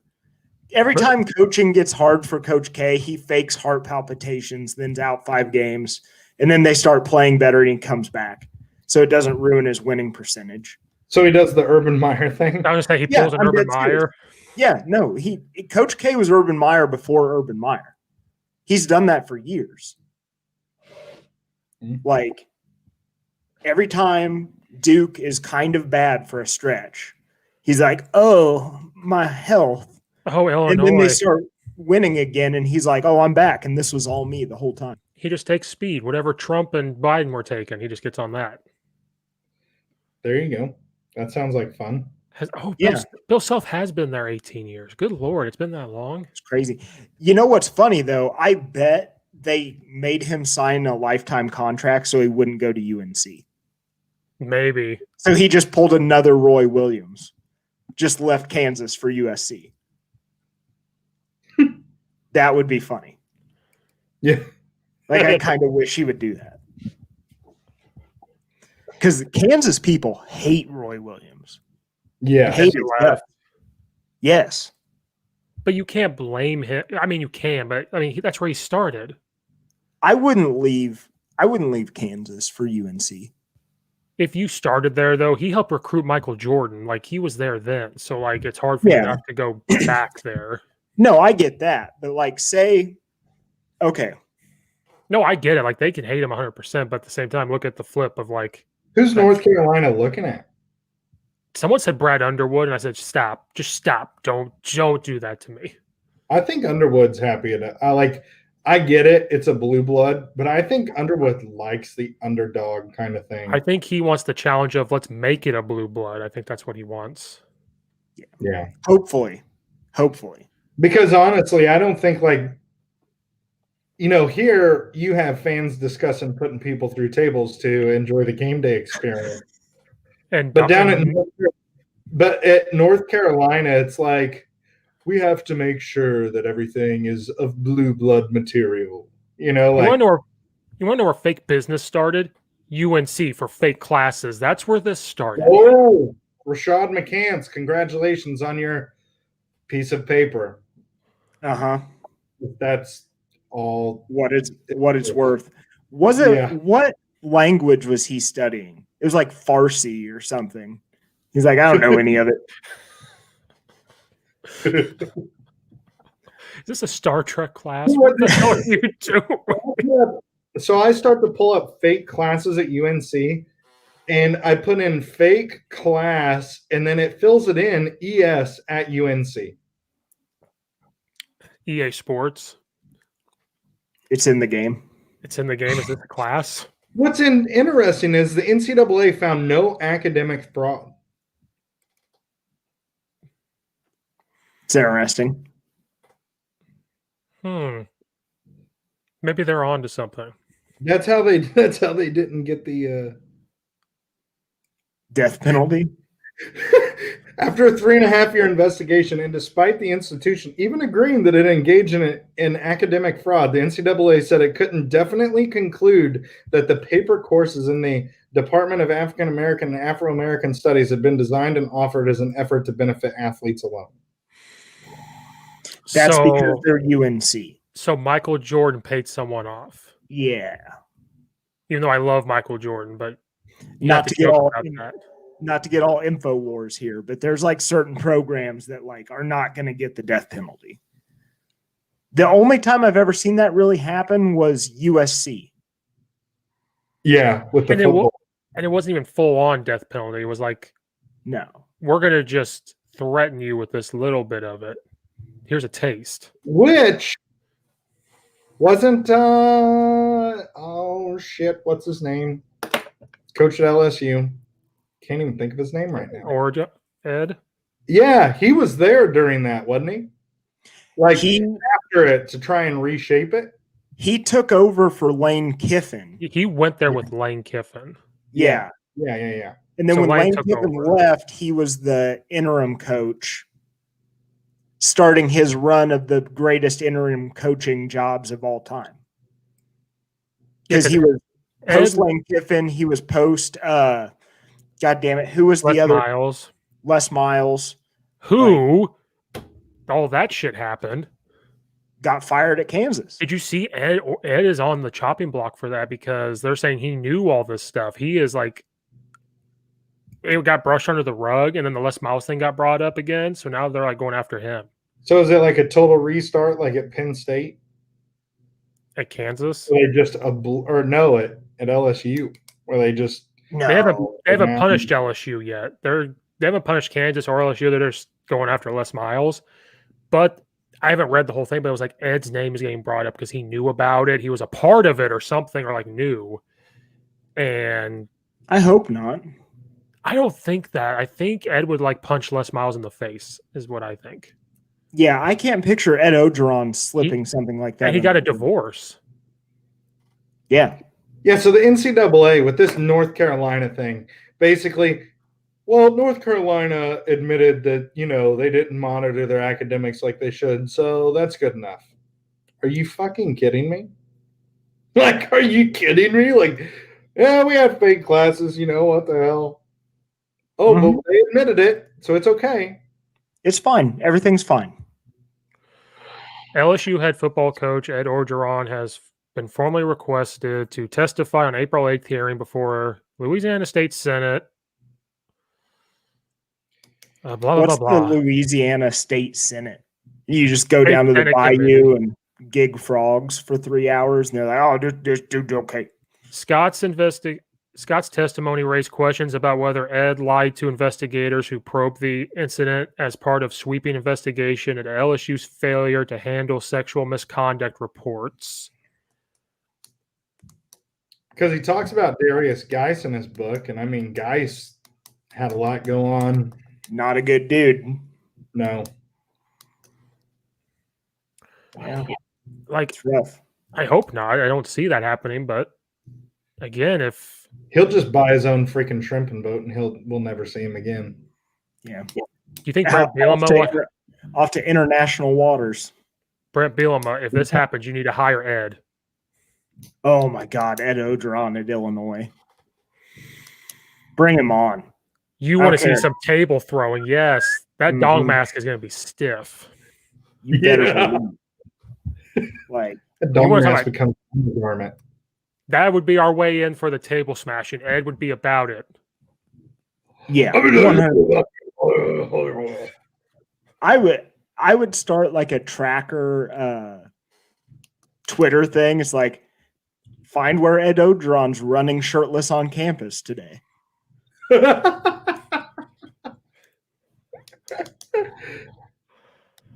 Ed Ogeron, the silver ball. Bullet. Yep. Yes. He just comes to town, buys it. Ed Ogeron just owns the silver bullet. The Coach O Club.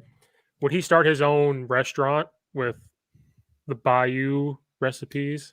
The crawfish. All the Like a crawfish. Creole restaurant. Yeah. I would start a restaurant with Coach O. 100%. Take that AMC stock and say, I'm investing in this now.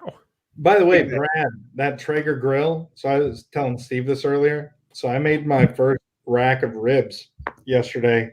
Oh my God. Yeah. Oh, so there's a restaurant down the road from me down here that serves a 2-inch thick pork chop on Saturdays, and they smoke it like whole bone-in loin, and then as you order it, they cut it and then sear it. Right. It is the single best pork chop I've ever had in my entire life. Dude, I had a pork chop over at the Wheelhouse in St. Joe, and you could cut it with a fork. That's the way this one was, and it was a huge piece of meat, like delicious. And the one in St. Joe is probably 1.5 inches, 2 inches. I mean, it's thick. Best pork chop I've ever had. I'm thinking that's just going to be a thing until I move. Like, just go over there and grab that. And eat it on your couch with your crossbow next to you. Your Yeah. love seat, excuse me. No, now. So I got up the other day and I had turkeys outside my front yard. So now I wake up every morning and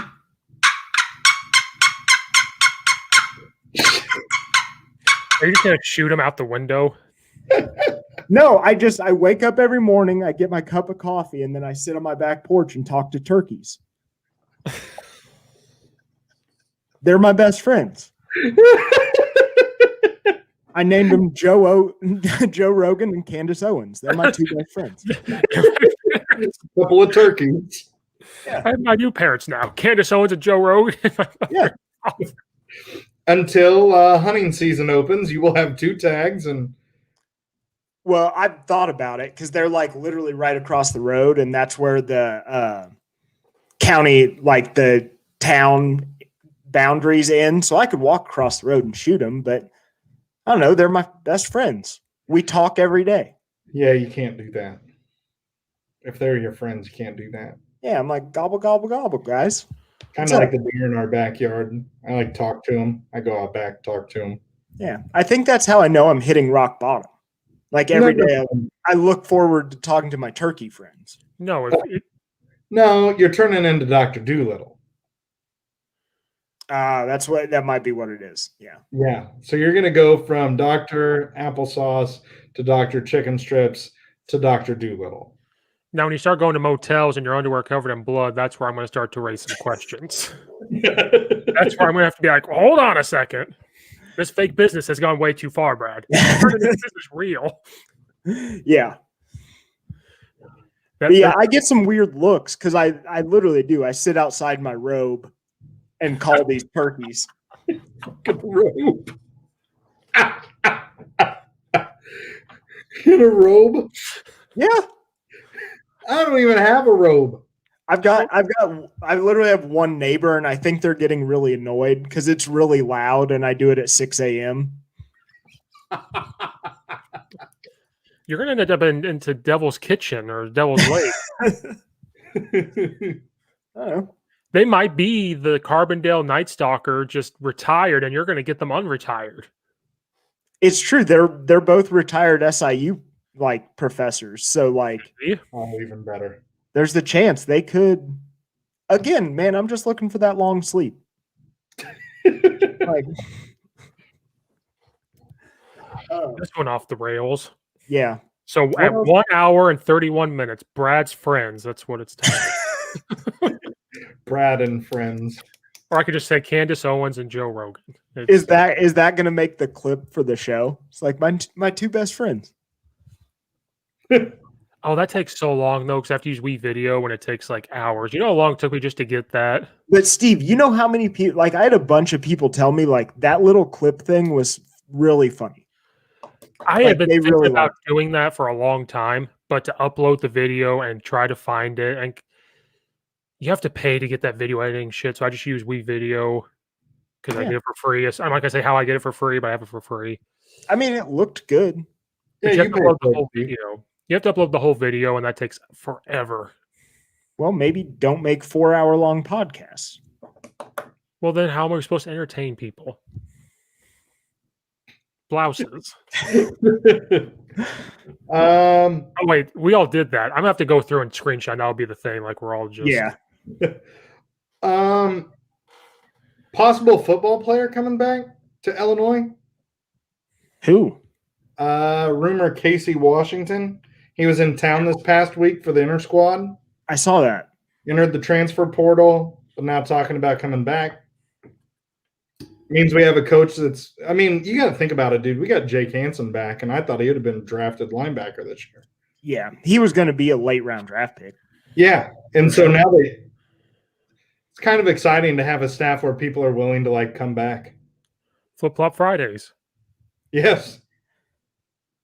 They tried to ask him about that at a press conference the other day, and he was like weirdly cryptic about it. He like didn't really want to explain what it was or why he does it. Well, It was weird. Brent Bielema, if you let us know, we'll give you our table smashing. Have we talked about the – kid from Danville High School? The kicker? Caleb Kicker Griffin, / wide receiver? Yeah, Caleb Griffin. Yeah. He was fielding punts last year. I was ready to say, they were like, when have you seen a kicker return a punt? Mm-hmm. And now he's getting reps at wide receiver because he was the only guy making it through conditioning without throwing up. What about Julian Pearl in the offensive line rotation? Another Danville grad.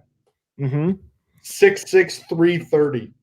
They built some all line in Danville. Yeah, but 330. Yeah, but when he left high school, he's only like 270 pounds. But even that's then, college weight program will do that to you. Yeah. I remember in high school, we went to the mall the day off for a game, and Danville's team was there, and this was 2006 or 7 when Danville was good. Their whole line walked in at like 290 pounds each, and I was like, "Oh, I'm 245." Oh, the meat house. The meat house. Because when we used to do our lift-a-thon thing, Danville was always invited. And they'd be screaming at each other, "Feel the steel!" And they'd rip the pad off the bar and shit. I still love that. Yeah. You know? Some real meathead shit. Yeah. Like, it's fun. Yeah. I mean, it's, it is what it is. But now it's just kind of like, I'm like the guy who's like, here, this is going to make you faster, jump higher. Just go do this. Yeah. Play old school hip hop. Like sometimes I'll jump around. Depends on what I'm like feeling that day. Cause you got to be careful when you get older, dude. Cause celebrations after like big victories, you got to be careful the shit you allow to happen to you because you could blow a knee out very easily. Yep. Yeah, we had a big run on Thursday, and I'm sprinting down the sideline. I'm outrunning every coach. I was like, "Oh, my hamstrings, everything." I could hear the head coach like, "Was that Steve?" Because I can be fast in like a 40-yard dash. Like that's my speed. Then I run down to the 10. I run down to the You know 10. what's crazy is though, you run that 40-yard dash, and then like a minute and a half later, like it finally just hits your body all at once, and you're like, "What the hell is this? What is this?" That's how I was on the film. You could see my hands on my knees, and they're like, "Steve's running to the plane." I was like, "No, I can't breathe. Leave me alone. I don't give a shit what happens here. I just can't breathe." Like all of a sudden, like the tingle like sets in, and you're like, "What the shit?" I can't feel my feet. I can't feel my feet right now. Yeah. So the other day, I was like, I hadn't stretched really well. My hip flexor and my hamstring on my right side were like tight. Mm. I was like, okay, I'm just going to push through it and start doing this cardio. Where you at on your hip? You know what I'm talking about? Hip flexor, like right through the Yeah, but front. there's a lot of shit. So I've had like my wife being one. I had another kid who came in. They were like, "Man, my hip flexor really hurts." It was actually their sartorius muscle in their quad. Really? Well, I'm feeling it like right through the groin though. Like I've had a hip flexor problem before. Why didn't you tell me this when you came over? We could have fixed this. Because it wasn't affecting me at the time, but I'm overtraining again, and Well, like it's hurting. So, but like, if it's shut off, like I could test you and it'd still be shut off. Like I would know that. well, no, I did tell you about the hamstring thing, and it's happening again. So I got on there 15 minutes in, like my leg just gave out, and it's done. Like I was dead legging it, like I couldn't push. You know, like the hamstring engage part of your stride. Yeah. It just wasn't there. So for your extension, hip extension, Yeah. And which is not your primary mover, it should be your glute, Brad. So if you're feeling it more in your hamstring, it means you have a compensation pattern. no, well, I have for a while, but I'm working on like readjusting my stride. Mm-hmm. So like I was able to push it like 15 more minutes, but then I was like, I can't physically do this anymore. Like my leg is just a limp dick off the side of my body. Like rough. Like you snapped your leg. Yeah. Yeah. I don't know what was going on, but I was thinking like, yeah, I used to be able to just push through this stuff. No. Not anymore. Well, I mean, I hate to like tow you up here this week, but if you want to be fixed for the next week, like just make some time. Drive 3 hours. I'll fix you. Well, I've been trying like You got Friday night off. I'm hitting my tins machine a lot, like just trying to do everything I can to get myself right so I can go. But I don't know. I'll tell you this. I'm telling you right now, Brad, Bryce knows because he's seen this shit work. Like it's like crazy. And I can definitely fix a hip. Like I can almost guarantee it, unless you have some sort of very serious thing where it's like a true injury. That just sounds like a muscle firing pattern, and I can fix that. Okay. I don't know. I don't know if it's just overtraining, which it's probably overtraining. You've had some soreness. You've worked around something. Now you've reinforced that pattern, and now it's trying to fire on that pattern, but it's not the best pattern for you to fire at. Could very well be the case. Yeah, because hip extension, it should be your glutes, hamstrings, and then your opposite QL, which is in your lower back. You having any lower back pain? Mm-mm. No. Well, that's a good thing because then that means to fix that, I have to dig into your ass cheek, which doesn't feel good. But you're gonna Deshaun Watson me? No. I never get in the crack. But no, you're gonna dig into my asshole. I get it. It's fine. Have you ever had like your glute med hit, like that sits inside of like your pelvis? Mm-hmm. Yeah, I gotta get in there. Yeah. I don't want to. I'm not gonna lie, dude. It is literally a pain in the ass, like for dudes who actually have like glutes to like dig in there. But a lot of older people, their opposite QLs, their primary hip extensor, and that's why they have lower back issues. I have found with a lot of my wife being one, my mom being another. Like, I've had one female athlete that her parents came in, or like her mom came in, and like I fixed her. But like it's Yeah, and it's weird. Like females, a lot of their primary hip extensors are opposite QL, which is really weird.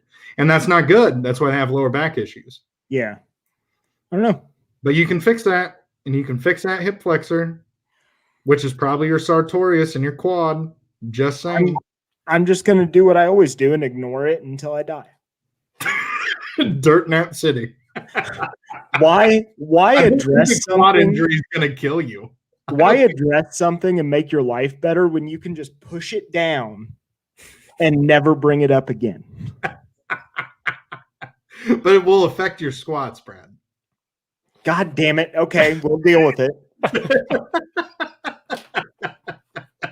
But seriously, like, you don't want your quad to have to do. So if your quad is your primary hip flexor, you're not going to like that. Like, eventually you're going to fail. Like, rest can help, obviously, but resetting the pattern, and it's probably going to feel weird as hell too.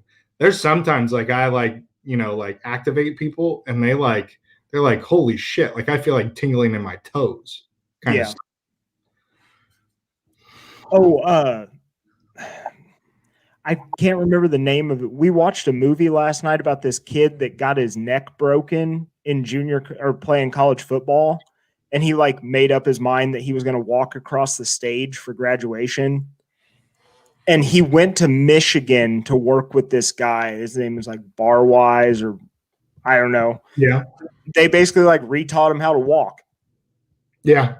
And he like walked across the stage. And he needed help, but like he was still on his own 2 feet. Yeah. Which is crazy. Yeah. Crazy. Well, they've said so with RPR, which now I'm doing like this big, huge thing, but with Be Activated, which is where RPR stemmed from, they've seen people that have had strokes have their muscles reset and they gain function back. Really? Yeah. Well, that's what they think. Yeah, they told him like, because when it first happened, he was below the neck. Holy shit. And they were like, it's a 3% chance you'll ever regain any motion below your neck. And then one day he like got a twitch in his shoulder. And from there, it just kind of went down. But then he never got anything below the waist until one day he like sat up in bed. And when he engaged his core, his left big toe started to twitch. Yeah. And then it just came back. Well, because what's crazy is so your body makes compensations, and actually, like, the spot for your calf is like in your abs. So, like, it's like we're activating your calf, and it's like, then why in the hell are you touching right above my belly button? Is that why my calf cramps up when I'm doing core workouts? Could be, yeah. That's also probably why you have a hip flexor issue is your core workouts. No, dude. I will send you some YouTube clips. Like, the dudes that I follow make fun of core all the time. Listen, bud, I'm trying to get that single FU body. I got to do squats and running and core. That's all. What you should do is you should just cut down and sprint, plyometric, and like. I'm a grown man. I'm not going to do sprints. Yeah, but it's actually good for your joints, like tendon health and everything. My joints are gone. I don't have joints. Well, then that's perfect. So then you can strengthen your tendons, which will help you support your joints. I'm like, who's the? I love how he's an answer for everything he has on King of the Hill. Cotton. You know what I'm talking about? When his legs were blown off and it's just his knees walking on the ground. Yeah. I'm basically just walking on knee stubs. I'm telling you, you'd feel better. Yeah. I'm actually going to try that experiment this summer. I'm going to try and make myself faster. Because obviously I know some things. I don't know everything, but I've learned. And so I'm actually going to like video myself and try and make corrections and like do all that shit and just see what happens. I think it'll be interesting. My problem is like I've gotten my cardio to the point like I hopped off the elliptical after doing an hour last night and I checked my heart rate and it was 97. And like I don't want to up the resistance more because then it's going to hurt my feet. Right. And like I can do more time, but it's. Have you tried my trick? What? Have you tried the close your eyes while you do a trick? My spatial awareness isn't great. Well, then you So, need like, to. listen, That'll get your heart rate up instantly. I can like change my breathing pattern and it will shoot my heart rate up. So I do that every once in a while. Yeah. You just need to watch but- Cops. Yeah. Cops, start sweating. Yeah. No, but I've gotten to the point I have like 2 space heaters that sit and blow on me as I work out, and I wear like a full sweatsuit, like anything to try to get my heart rate up. Yeah. I would say take away your visual. And I know that you don't like that, but just train it for like 3 minutes at a time. And just see if it fluctuates your heart rate. You don't have to adjust anything else, your speed or anything. Because like I got it to where I could do like 5-minute clips because it scares the shit out of you because we're very visual. But on a elliptical, you're fixed, right? So it isn't like on a treadmill where you could fall off and eat shit. I can fall off an elliptical, buddy. Especially if your hip flexor goes to shit. Yeah. I've But I'm done it. going to tell you, if you're having hip flexor issues, core is a contributor to that. Believe me, ask the very attractive lady that hangs out at the Marion gym. Got the idiot who can't elliptical without being shot off of it. Who tried to impress her, and then in turn he looked like an asshat. It's kind of what I do, man. Yeah. But I'm telling you, you need to lighten up on the core a little bit. That'll probably help you. Yeah. Well, I find that like if I do cardio without continuing to strengthen core, like my posture struggles. What if you sprint? I'm not sprinting. Just sprint for like 6 seconds. Divide up your like workloads. Sprint where? Dude, all you need is like 30 meters. Go up and down the street. Listen, I don't want to scare my friends, the turkeys, away. You ain't going to. Just I go out in my yard. you run. Listen, I haven't mowed my yard I didn't mow it for 6 months before winter. I basically have hay fields on each side. I'm trying to Brad, some you wildlife. give me good, healthy recipes, and I will coach you virtually. And we'll go back and forth. Okay. Yeah. All right. And that is a traditional exchange of goods right there, folks. No money exchanged. Service. Yeah. No And money. while you guys do that, I'm gonna go blow up Raisin Canes. Thank God. Steve, you're doing the Lord's work. Okay. And do it on a Sunday, please. Please. And you need to say, like, you're not supposed to serve chicken on Sundays. Blow it. No, guys, I'm just kidding. I'm gonna blow up their car though. I'm gonna blow up their car though. But so possible football player coming back, and then Brad's core is going to shit. So On struggle bus, man. No, I'm getting more and more excited about Illinois football, though. yes, I am too. Like, I feel a lot better than what you did when they had Isaiah Williams at quarterback last year. We still sucked. At least they were moving the ball, but that's beside the point. He'll be a wide receiver. No, that is the point because moving the ball is the point of offense. He'll be a wide They receiver. moved Marquez Beeson to wide receiver yesterday. Yeah, and he's going to stay. He asked to be moved to receiver, Yes, he did. which is interesting. Yeah, considering he is a 4-star corner. Mm-hmm. Like, do we have that good of corners at the U of I now? I don't think so. Okay. I mean, I saw our defense last year. But look Maybe who was more- in charge. Maybe Do he's you, more. think, do you think the new defense's scheme fit just isn't his style? Could be. Because I think we're going to play more press coverage, and I don't think that may not be his style. Because I was watching Mizzou's game film Mhm. from last year, and they played a lot more. Well, they're a lot more multiple, but they also played a lot more press. Well, cool. So that's how much free time I have on my hands. I'm watching game film from our defensive coordinator's former school. We are scouting our defensive coordinator's film. Well, because they don't say anything. They do all these interviews and they don't really give you any info, which I understand. But it's I want to know. But are they really asking those questions? I feel like if all three of us sat there, we'd all be like, all right, so if you run a robber coverage, exactly how are you pressing? That's how I would ask. Did you see Owen Carney and Isaiah Gay are outside linebackers now, officially on the depth chart? So they want to do a 4-2-5 look. I would say so. Or Ohio State 4-4. I'm just interested to see what it looks like. I assume they're going to still do some hand in the ground stuff, but they interviewed Ryan Walters the other day, and he was like, "No, all of our defensive snaps have been in a 2-point stance." So they may want to do the 2-6 or that spread defense that Nick Davis does at Rose-Hulman. I could see that happening. That's what he does. Well, that sounds like fun. Because he tries out formation them on defense. Because how do you mess with offenses? You line up in a certain way to take something away just from lining up. Yeah. Well, you give them a weird read that they don't see. And you want speed. So in the Big Ten, you're looking for some speed. So maybe that's what they want to do. Yeah. Just get two dudes who require double teams and put the defense around them.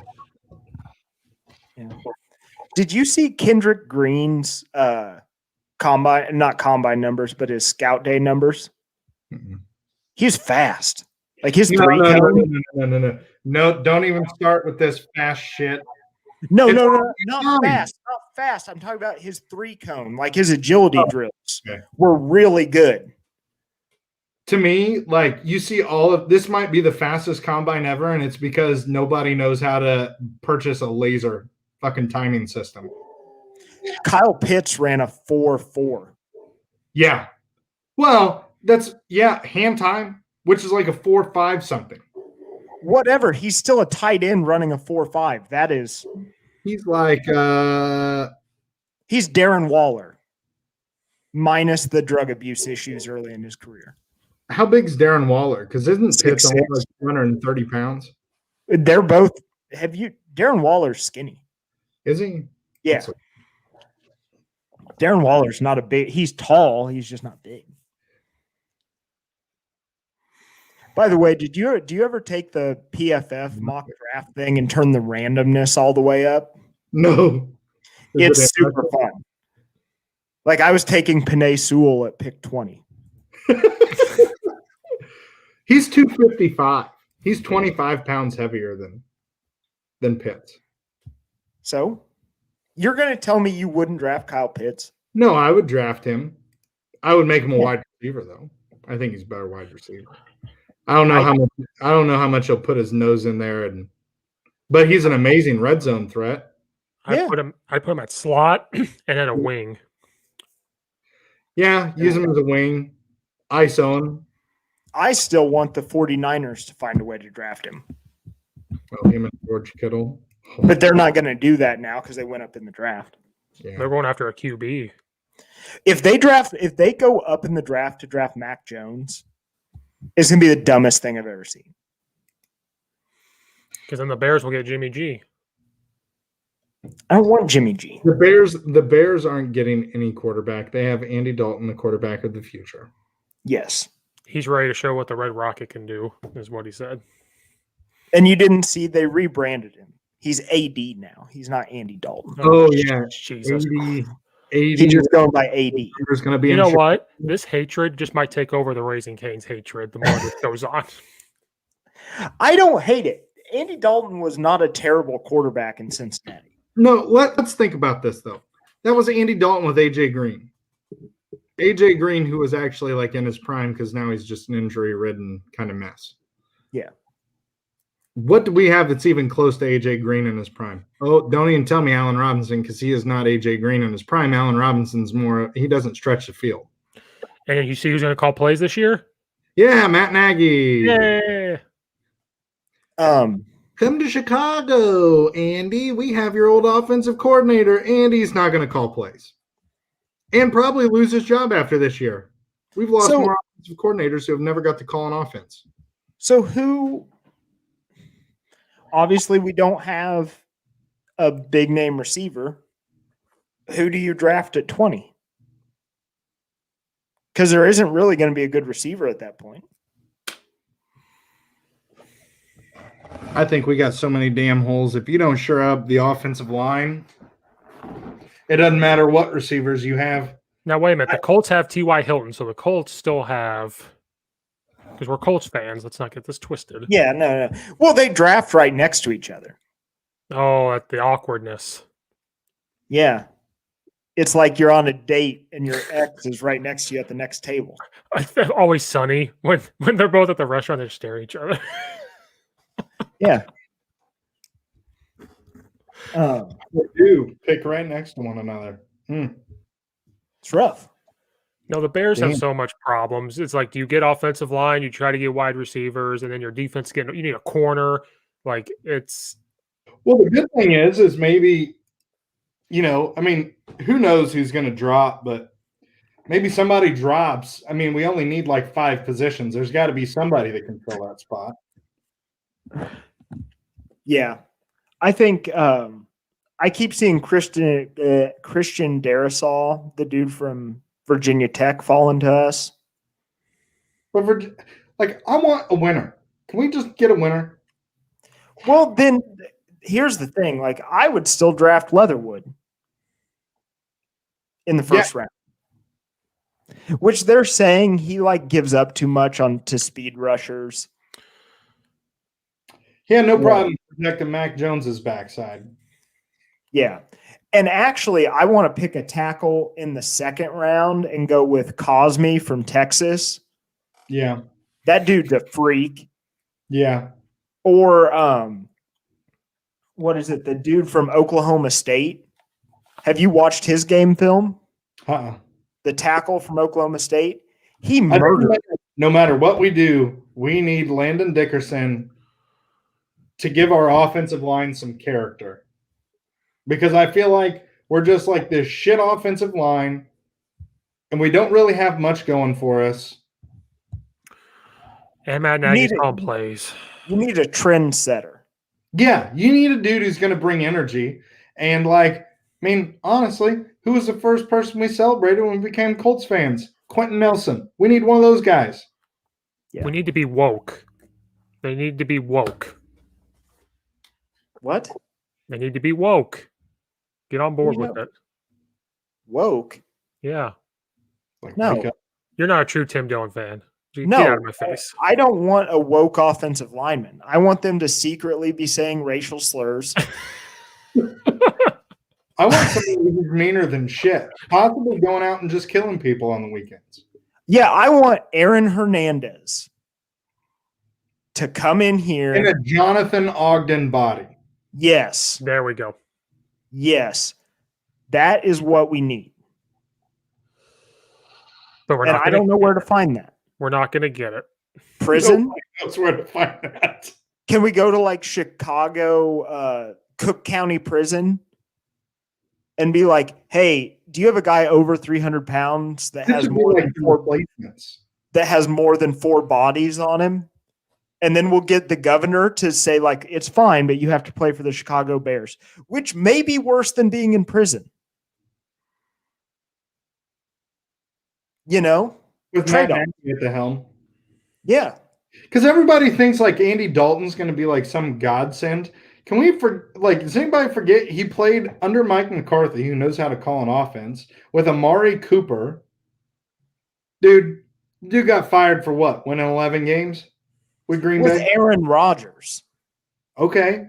I could win 11 games with Aaron Rodgers. I'm just saying. But he regardless, weapons in Dallas and what he's going to have in Chicago. Way more. Do you know the story behind Mike McCarthy getting that job? No.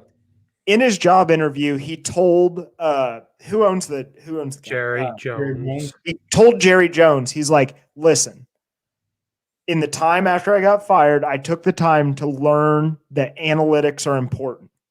I got a subscription to Pro Football Focus, and I did the research to become a better head coach.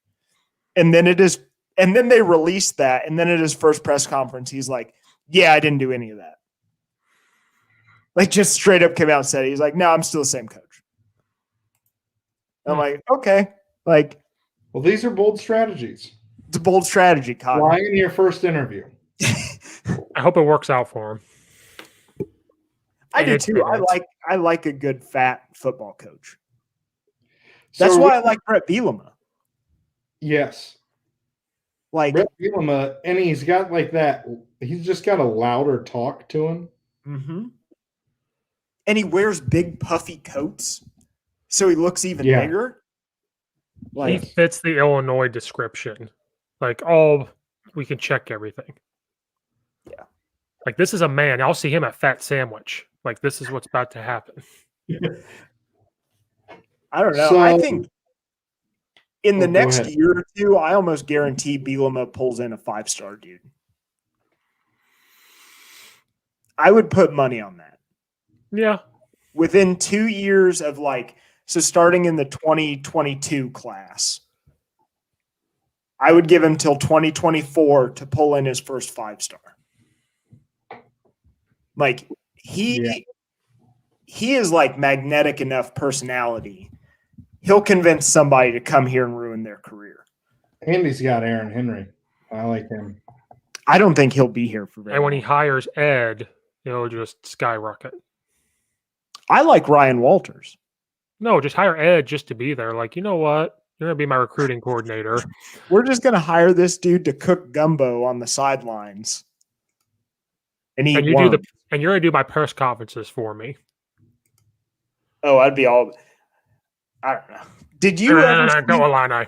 Did you ever see that press conference where it was one of the younger Illinois beat reporters, and he asked him a question about something he said at Arkansas, and he was like, "I really don't like having words put in my mouth," and then just didn't say anything back. It just ended, and it was like awkward silence for 10 seconds. That's so much better than having Lovey answer that question. We have the number 14. What the hell? No, go Illini. I'm looking at this recruiting class. This year's going to be weird for recruiting classes because everybody's going to stay. We've got a wide receiver from Notre Dame, a safety from Alabama, a fullback from Michigan State, a running back Rocket Mortgage from Carolina, and an outside linebacker from Western Kentucky. Nathan, it's Michigan State presented by Rocket Mortgage. Get it right. The Kansas Jayhawks presented by Raisin Canes.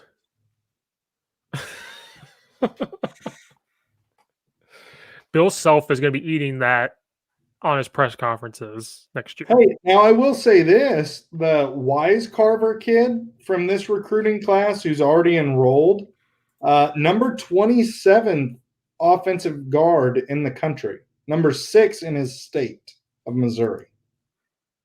It's not a bad get right off the bat for 2021.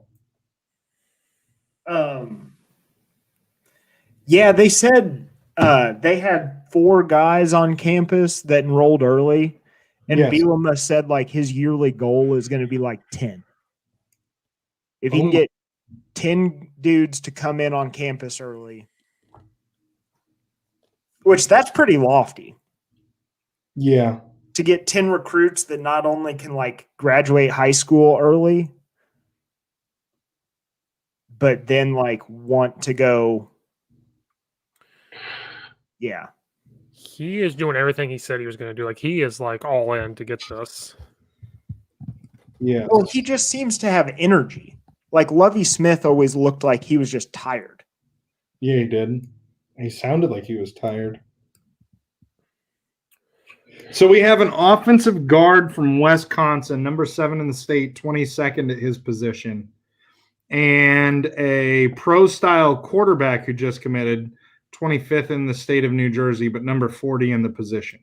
Damn, New Jersey has that many good fucking quarterbacks? Yeah, they weirdly do. A lot of quarterbacks come out of New Jersey. And they've hard committed. So. Oh, are you talking about the guy that committed to Illinois? Yeah. Donovan Leary. Yeah. I am kind of sad that like they're very much going after pro style quarterbacks now. Yeah. They're not going to have a run option guy. Ooh, we do have a guy who is warm for us at wide receiver from IMG Academy. Ooh. IMG Academy. Yeah, dude. We haven't gotten somebody from there since Ron Zook. Is it the Illinois quarterback that left? No. No. He's going to Michigan, dude. Oh. He is. He's an early enrollee at Michigan. If you're a quarterback, why would you go to Michigan? Because Jim Harbaugh played quarterback. J.J. McCarthy. That's where he went. All right. We ready to do this mock draft off? How long is that going to take? Not that long, dude. If you've done it, it takes like 5 minutes, 10 minutes. I've never done this before. What? Okay, so Nathan, do you mess with the sliders at all? So we have to agree if we're going to mess with any of them. Okay. I mean, I'm asking, how do you adjust them? Do you go to Pro Football Focus? Yeah. That we use? So then, so you can count like the ticks from the middle. Yeah. Right? Yeah. So normally what I do is I turn draft for need. I leave that one the same. Yes. I go a click. I only adjust one click one way or the other, but I adjust one click towards the PFF rankings instead of public. Okay. Because I think they're more accurate. I think go back one on randomness because I don't think it's going to be too random. Oh, see, I go up one on randomness. What? Because there's always well, if you don't, the Las Vegas Raiders make a smart draft pick. You know what I mean? But then care for positional value, does that go more or less? I move that one up. Okay. So we are one click over on positional value, one for randomness, which is a big ass jump, more than the positional value jump. Yeah, they're not the same click. Draft for needs is the same as care for positional value. So are we going one click right or left on the needs? That depends. Do you want teams to draft best available or draft for their team needs? I feel like most teams are going to go for their team needs, but what in the hell do I know? I don't know. There are some teams that do best available. I don't know. That's We'll what's leave it in the middle then. We'll leave it in the middle. Yeah, that's fine. And then the bottom one, we shift one to the right for the Pro Football Focus one. Yes. Yeah. Okay. Is that public versus PFF board? Yes. Yeah. So, Steve, are you going to run this and just share your screen? Wait, what? Are you going to No, we're all going to draft one, take a picture of it, and then our 4 listeners get to vote who has the best draft. Okay, if we're going to do that, I got to shit my pants really quick. Got to do my pre-draft shits. Steve, you can so much for the hit the break button. Well, we can do an ad for my sponsor. Are you guys tired of overpaying for your cable? Do you think, I need to go to the streaming side so I can save some money? Are you tired of taking out a small loan to pay for the cable just to watch things? There's so many streaming services. Do you not know or are having a hard time pick which streaming service? Well, looking for you, the Coach Steve Show, which is on the Unhinged Sports Network, have a proud partnership with Fubo TV. Fubo TV has over 100 plus channels. They have NBC, CBS, Fox, ABC, ESPN, much more, without the hassle of that cable contract. If you don't believe me, go to the link in the bio. You can get a 7-day free trial today. So if you click on the link in the bio of the episode, you can get a free 7-day trial to support the Unhinged Sports Network, to support the Coach Steve Show podcast. Please use that link. Guys, it's time to cut the cord. Streaming services is where it's at. Get the internet, get the streaming service. You can, if you don't like it, get rid of it, but I think you're going to like it. That's why there's a 7-day free trial. Cut the cord. Quit taking out small loans to pay for this cable network. Please don't let these cable people trick you into getting into a 3-year contract, 2-year contract, and raising your rates. Go to Fubo TV, best way to watch all the sports, any shows that you watch. So please support the show. Go click on the link now. Try it out for 7 days free. Cut the cord. I feel like you should play the Shinedown song, Cut the Cord. Oh, that would have been good. I won't go any further than that because it might recognize as plagiarism. Yeah, and then it's going to be like, YouTube's going to yell at me. Yeah, you suck. Oh, I have like 2 more I can play. I was just giving him time. Oh, no, let's not play any more of those, Steve. I was like, is he really like, did you say that? What? Because you took your hat off. So then it threw me for a loop. Did you really just say that? Live? What? Did you have to read that, or is that pre-recorded? That's pre-recorded. Oh, that's nice. No, I'm not doing that. I was going to say, damn it, Steve. Yeah, I still have Fanatics and Launchpad Kickoff Tee. Oh, my God. Launchpad Kickoff Tee does more than hold your balls.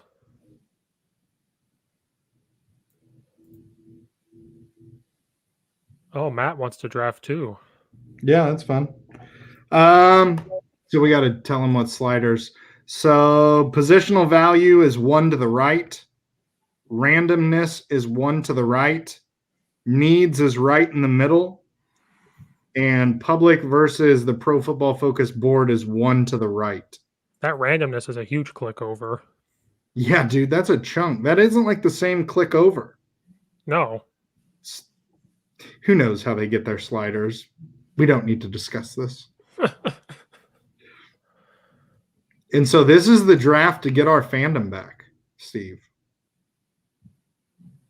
Or you can actually save the image as a file, I think, at the end of this. Here he is, Shits McGee. Don't worry, I played an ad for everybody. Yeah. Oh, is Matt going to draft with us? Yes. Yeah. So he has adjusted his sliders. Matt, I feel like you're going to cheat, like all you other Michigan people. Kind of like Juwan Howard being the coach of the year. Your banner's coming down.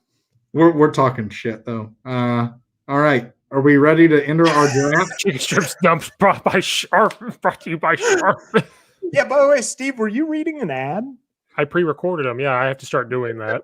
Wait, your house is that quiet you can hear the computer? Yeah, I had to hold back on the dump so it wouldn't pick up on the. Well, just thing. mute yourself then, so it doesn't. Go No, ahead. because I kind of halfway wanted you to hear it.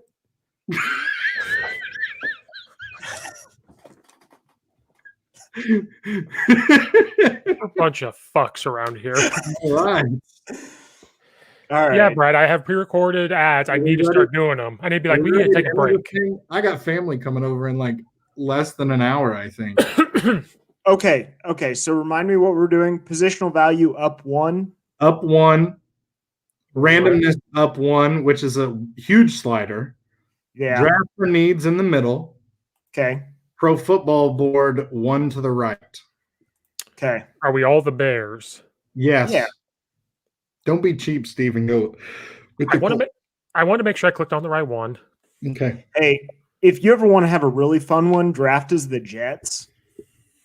Because you get to do a lot. There's a lot of fun trade like scenarios there. You guys are going to Screw kick that. my I want ass. to be the Dolphins. You got like 8,000 trades. True. Yeah. You guys are going to kick my ass in this. Not really, because it's different every time. Like I've had ones where also a quick rule here. I know how this works. You can only offer a trade to somebody one time. If they deny it, they deny it, and you have to change it. I don't offer trades, Brad. Okay. Because I'm not going to say anything then. Are we You can starting? only click submit once. Oh, Matt, because it I know you overrides know. it. Does it override it? No, if you can offer them the same trade like 3 times, and every once in a while, the third time they'll accept it. Oh, kind of like fine. Shut the fuck up. Yeah, basically. All right, Which we're is starting. kind of realistic, but Are we starting? yeah. Enter draft.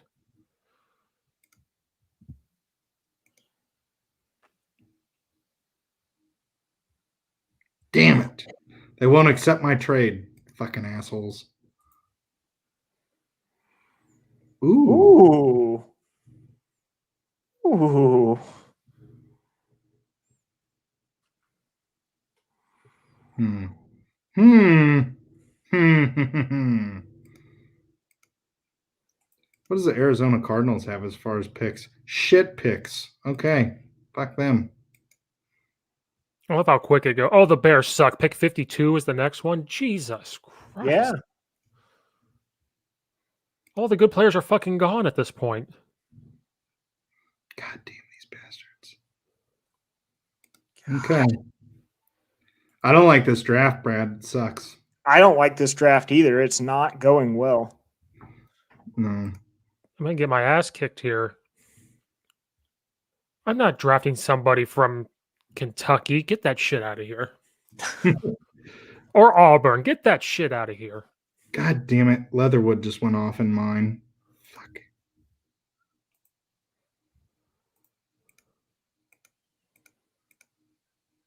Oh, Sam Ellinger is still here. But I'm not doing that. I'd rather take Ian Book. Which the Bears are talking to him. I'll take him. Brad's boy's on here. Newman from Georgia. Mm-hmm. Dude, I don't like this draft. No, this is bad. This is a shit draft. We may have to do a round 2. No, you get one. I'm the host, and I say we have to do it again. The thing that sucks is like that 83 to 164 jump sucks. Yeah, that's Yeah.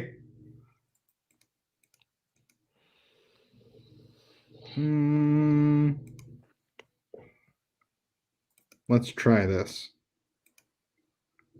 Tampa, you suck. Fucking assholes. God damn it. And Kyle Trask literally went 1 pick before. Fuck it. This is what I got to do.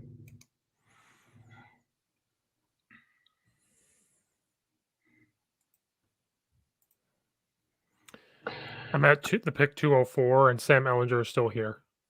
Yeah. Don't take him early, Steve. I already took my quarterback. You already took your what? Don't worry about what I'm doing. Look at You this. don't believe in AD? Don't worry about what I'm doing. You know what this is about. You know what this is. Fuck me. Dude, this is a shit draft for me. Ugh. Yeah, this is not going well. But I like this. I should have practiced. I think I would have been more prepared. The Bears need a safety. We need everything. Yeah, that's just it. At a certain point, we just need stuff. Like stuff and things. Stuff and things. I almost want to draft this dude from Syracuse just because his first name is Trill. I like his first name. I'm going to draft this guy just because it's BYU. I need some religious going on. Dear God. You know, normally I got some good trades happening. In this draft, I have had no good trades.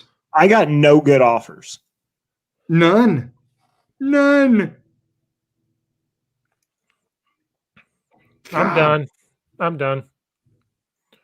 Of course you are, Steve. And you have to give us a hot minute. This is the worst. I knew it was bad. Like after 2 or 3 picks, I said, fuck it.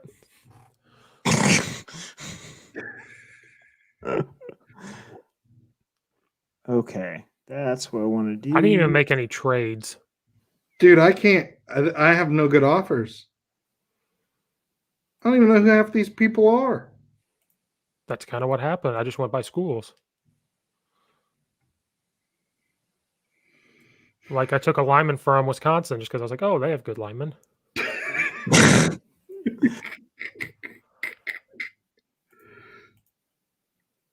Where did my picture go? Okay. Fuck me. And I have no trade offers. Like, I have no trade offers. Okay. Let's see here. If only I had the insider report where I could get all of this shit. My overall is a B+. Ooh, it's actually not a bad deal for you. Yeah. For your first one, that's really good. Yeah, because you don't really understand how it's all going. Was Jonathan Cooper the guy from Ohio State who got shot in the face? Ooh, I don't remember. Yeah, I think so. You kind of want him then. He's a tough. Yeah, I like that guy. Tough dude. Because the Bears are going to take some defensive lineman. You just know that shit's happening. Well, yeah, they're probably going to do it with their first pick. I love how it says Bears need a QB, but you have Andy Dalton. Well, yeah. What grade did you get, Steve? A B+. Fuck, I have B+ too. Oh my god. Now, does that mean much for me? No. It's such bullshit that my first pick was a B+. That's stupid. Like, let's see here. Chris Tonga, isn't that big ass dude from BYU that plays in the middle? Yeah. Oof. Are you still drafting? Yes, because I'm not getting offered any. I'm actually having to evaluate this shit. Yeah. Listen, this is old school draft. Don't You go give by me your any- heart. Don't you give me any sass. What does your heart tell you about this prospect? Has he murdered somebody? My heart ain't telling me shit. This Now I'm is trying to swap 208 with 211 and see if I can get a second and a third rounder for the next year. And that didn't happen. I got a lot of C+. here. Jamie Newman. Steve. Yeah, that's where I said fuck it.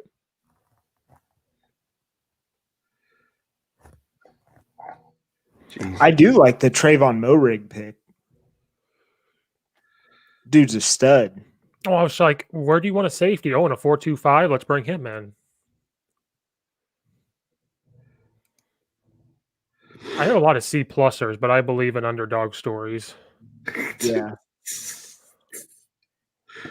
We might have to do another one. Yeah, So for sure. Steve, how did you do that? Do you go down to the bottom and just copy image, download image? I downloaded it and then I opened it.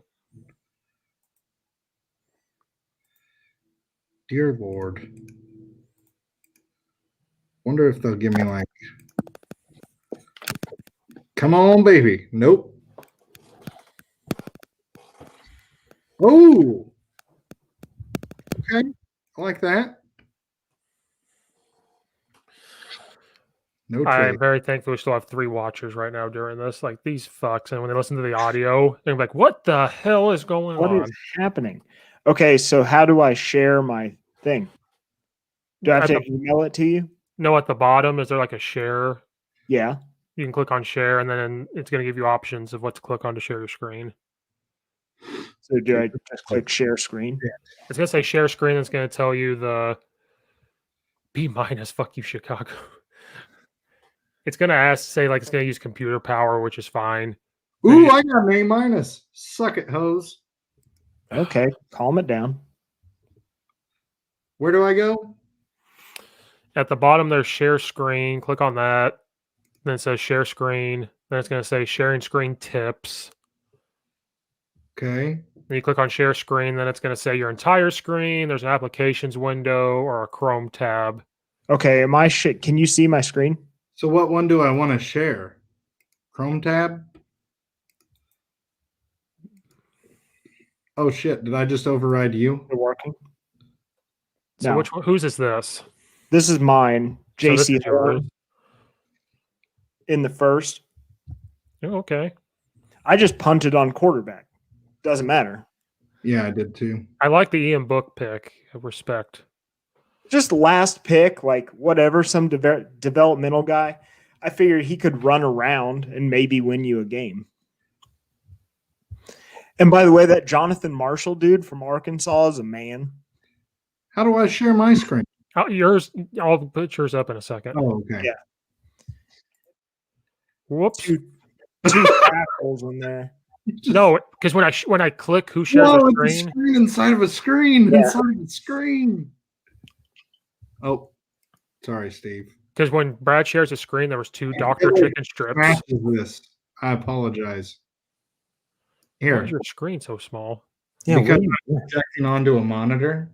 Oh, So 20, I took more. 52, Dickerson. Some corner from fucking Georgia. I don't even know.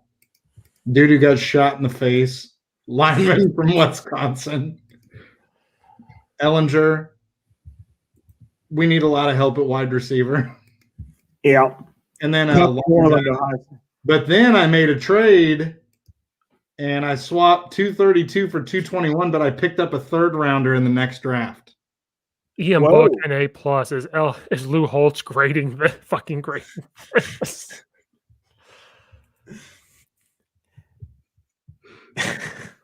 I kind of want to know what Matt's was. Like, Just Can put you it on post Twitter. that on the Coach Steve show? I feel Is like Matt- I feel like we should do one more because I really enjoy doing these. Oh, So Matt I'm put it on the Twitter. 49ers. So according to Pro Football Focus, you all can massage my feet. easy guy. Okay, so we're same sliders and everything again. Ow, Yeah. fuck. All right, hold on. I gotta cancel my I screen. just bashed my knee against the fucking desk Well, don't do because I'm that. so ready. Okay. All right. So Hold on. on the same sliders, so we're good there. New mock draft. It's Yep. sliders are exactly the same as they were. Okay. Here we go. Can And Can I draft in 1 minute? I mean, yeah, probably. I'm just gonna click on people. come on, trades. Give me some good ones. Ooh, I got 0 trades on the first pick.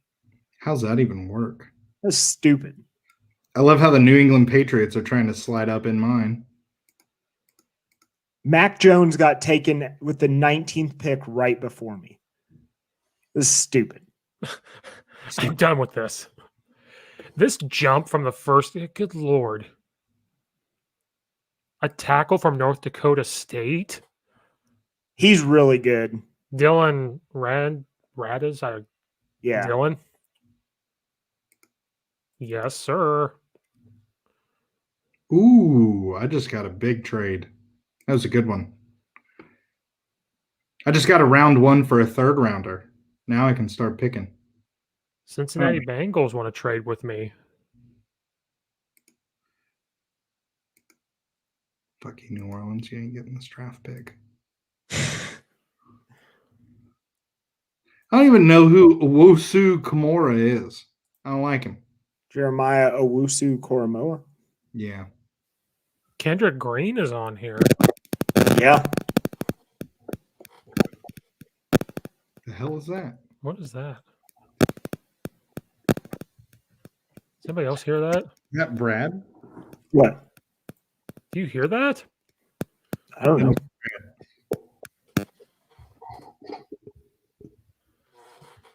Did we just break the internet? Possibly. With all of our thoughts.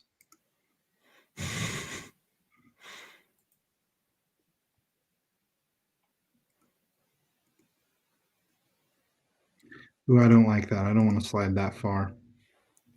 This is terrible podcasting right now. This No, is, it's great. it's good video, but horrible audio. They're gonna be like, Yeah. what? That's why I'm trying to talk. Like, what the fuck? This jump to the 164 pick. Hey, is who in the hell is this Dylan Radunes guy? Is he worth a shit? Yeah, he's a little undersized at tackle. Oh, But he just manhandles people in the FCS. okay. I don't know if I like that.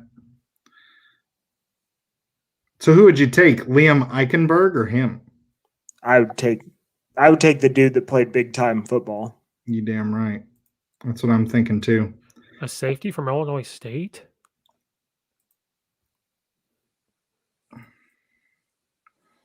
Dear God, but I'm not addressing anything but the offensive line, son of a bitch. Oh my God. I got to trade out of this pick. I don't like it. Here we go.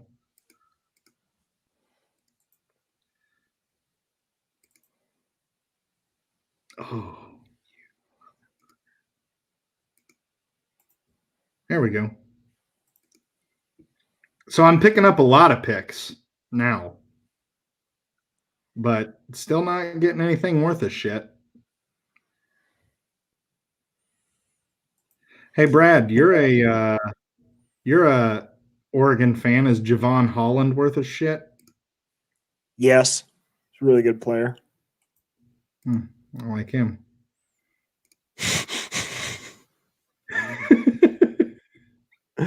Well, okay then.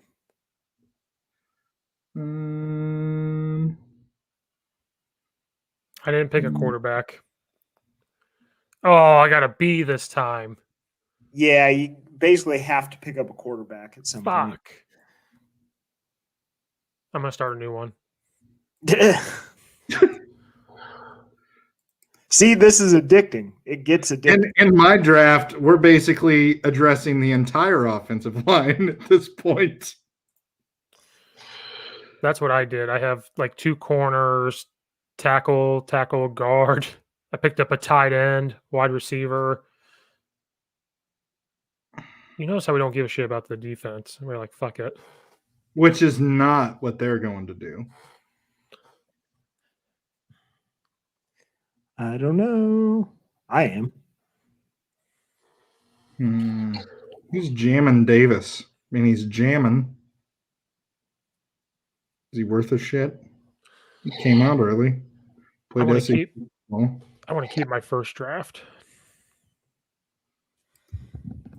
I think I'm having a better draft, which means this is going to be shitty when I look at it. Yeah. Also, I forgot who I picked with the first pick. Who the hell is Josh Palmer? Like the dude, he's literally done nothing in production, but he's a really highly rated receiver. Like, how does that even work?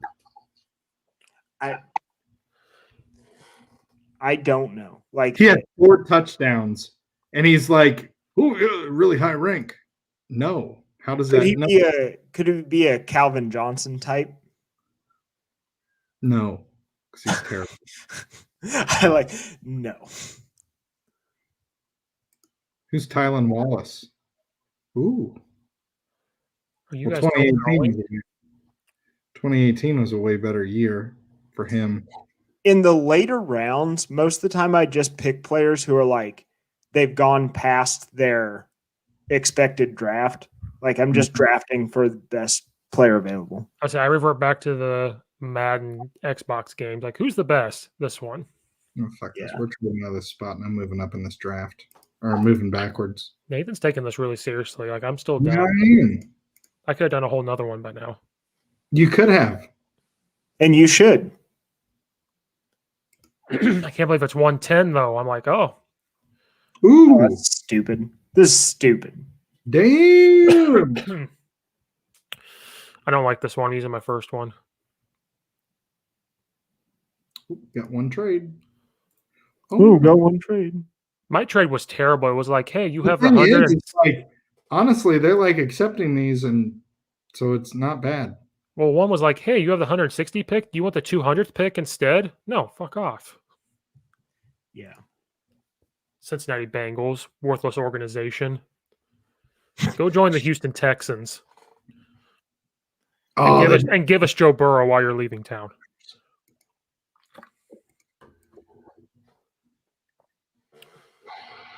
But I don't need. What are we doing? What is going on here? While you guys are doing this, I'm planning my Raisin Canes blow up. This is how we destroy Raisin Canes. How do you see you've already drafted? Because I've now forgot. That's what I'm saying. forget what I'm doing here because I'm all in a glass case of emotions of bad drafting. In my draft, San Francisco took Zach Wilson with the 3rd pick. Wow. And they took Trey Lance. The New York Jets took Trey Lance, quarterback from North Dakota State, at number 2. Ooh. Of course they did. Because of course they did. And then And I'm currently moving up in about every draft scenario. this is stupid. The Dolphins took Justin Fields in this draft. Oh, yeah, it's stupid. You guys should see the fucking trades that somehow are going through. And I'm not forcing them either. This is hilarious. I got an A-, bro. Just wait till you see all my trades, Brad. I traded down 1 with the Colts. I'm going to go take a piss because this is taking too long. This is just... Well, when you see the draft that I got, you'll shit your pants. No, I'll piss my pants. And shit. That's Brad's department. It's true. It's kind of my thing. Okay. Right here. I'm going to share my draft really quick. Yeah, I'm not going to share mine. It's embarrassing.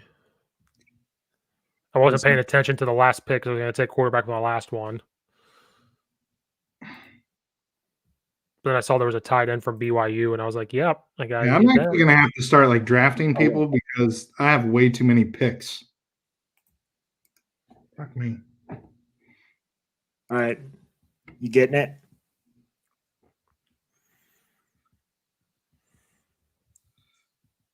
Steve?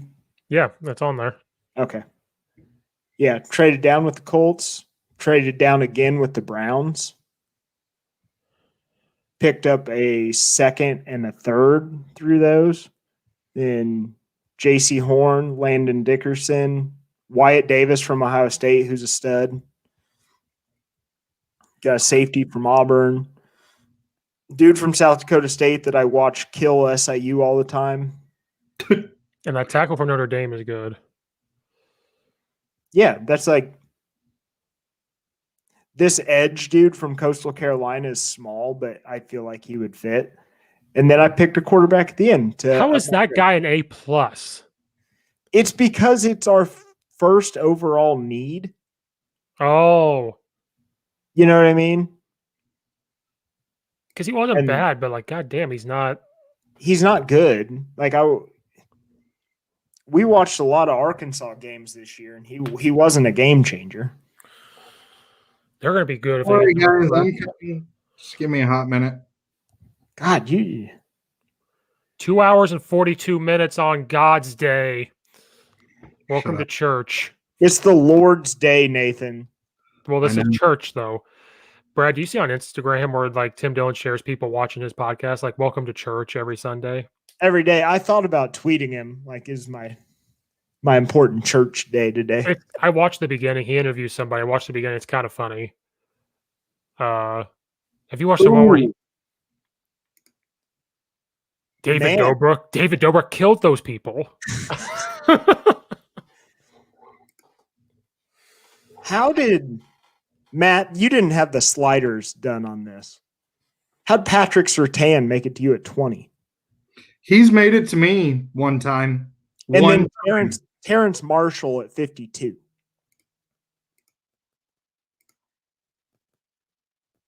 Like,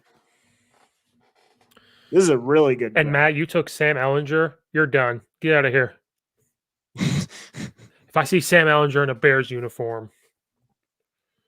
Oh, it's going to happen. I'm in on any time the Bears pick up a Matt or Bebe.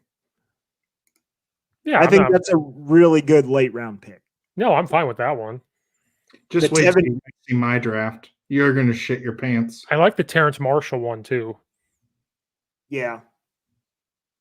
I also like that you're drafting a dude named Trill. That's just Frank Darby too. Frank Darby, I think, is a good sleeper. I think the Terrence Marshall pick, if that actually happened, that'd be sweet. At 52.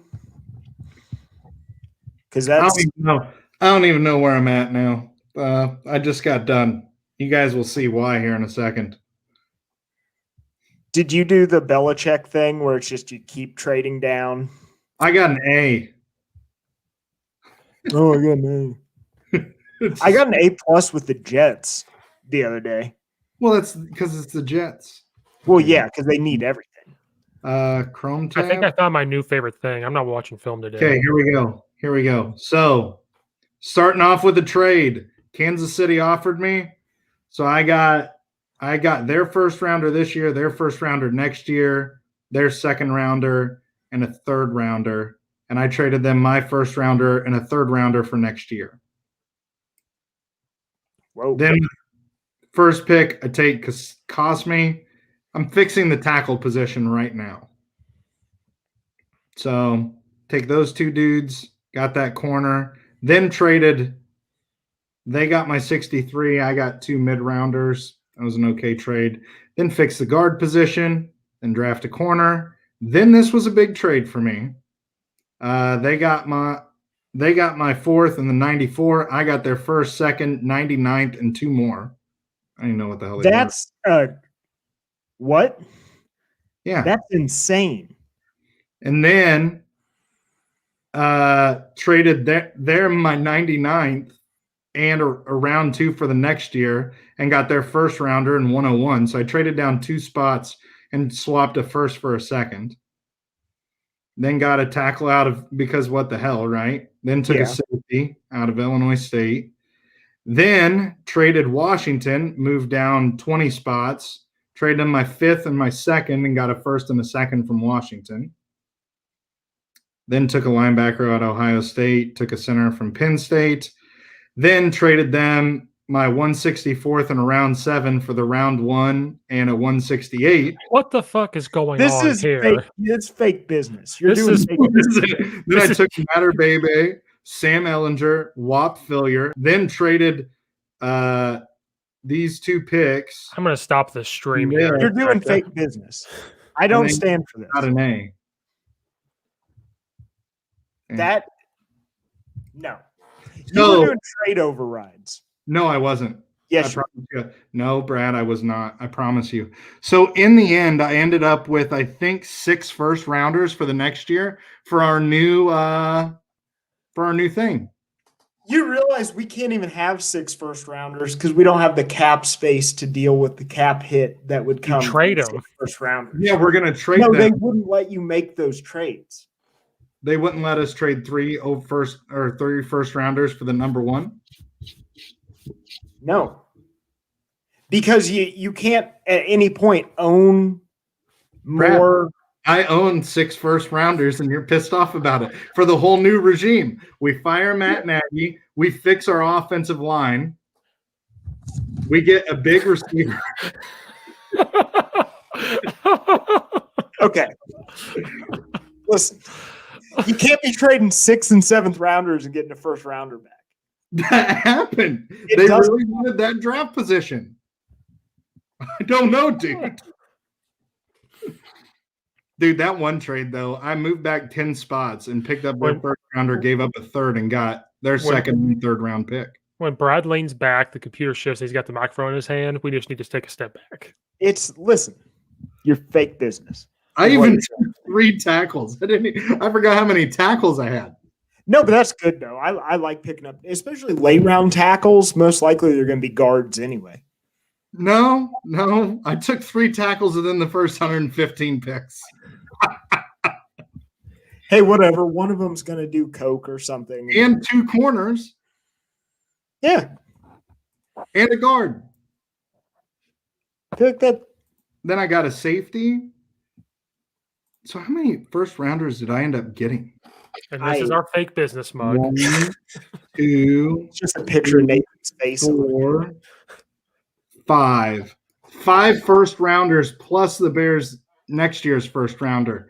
That's 6 first rounders. I basically pick a 5th of the draft in the first round next year. This is fake business.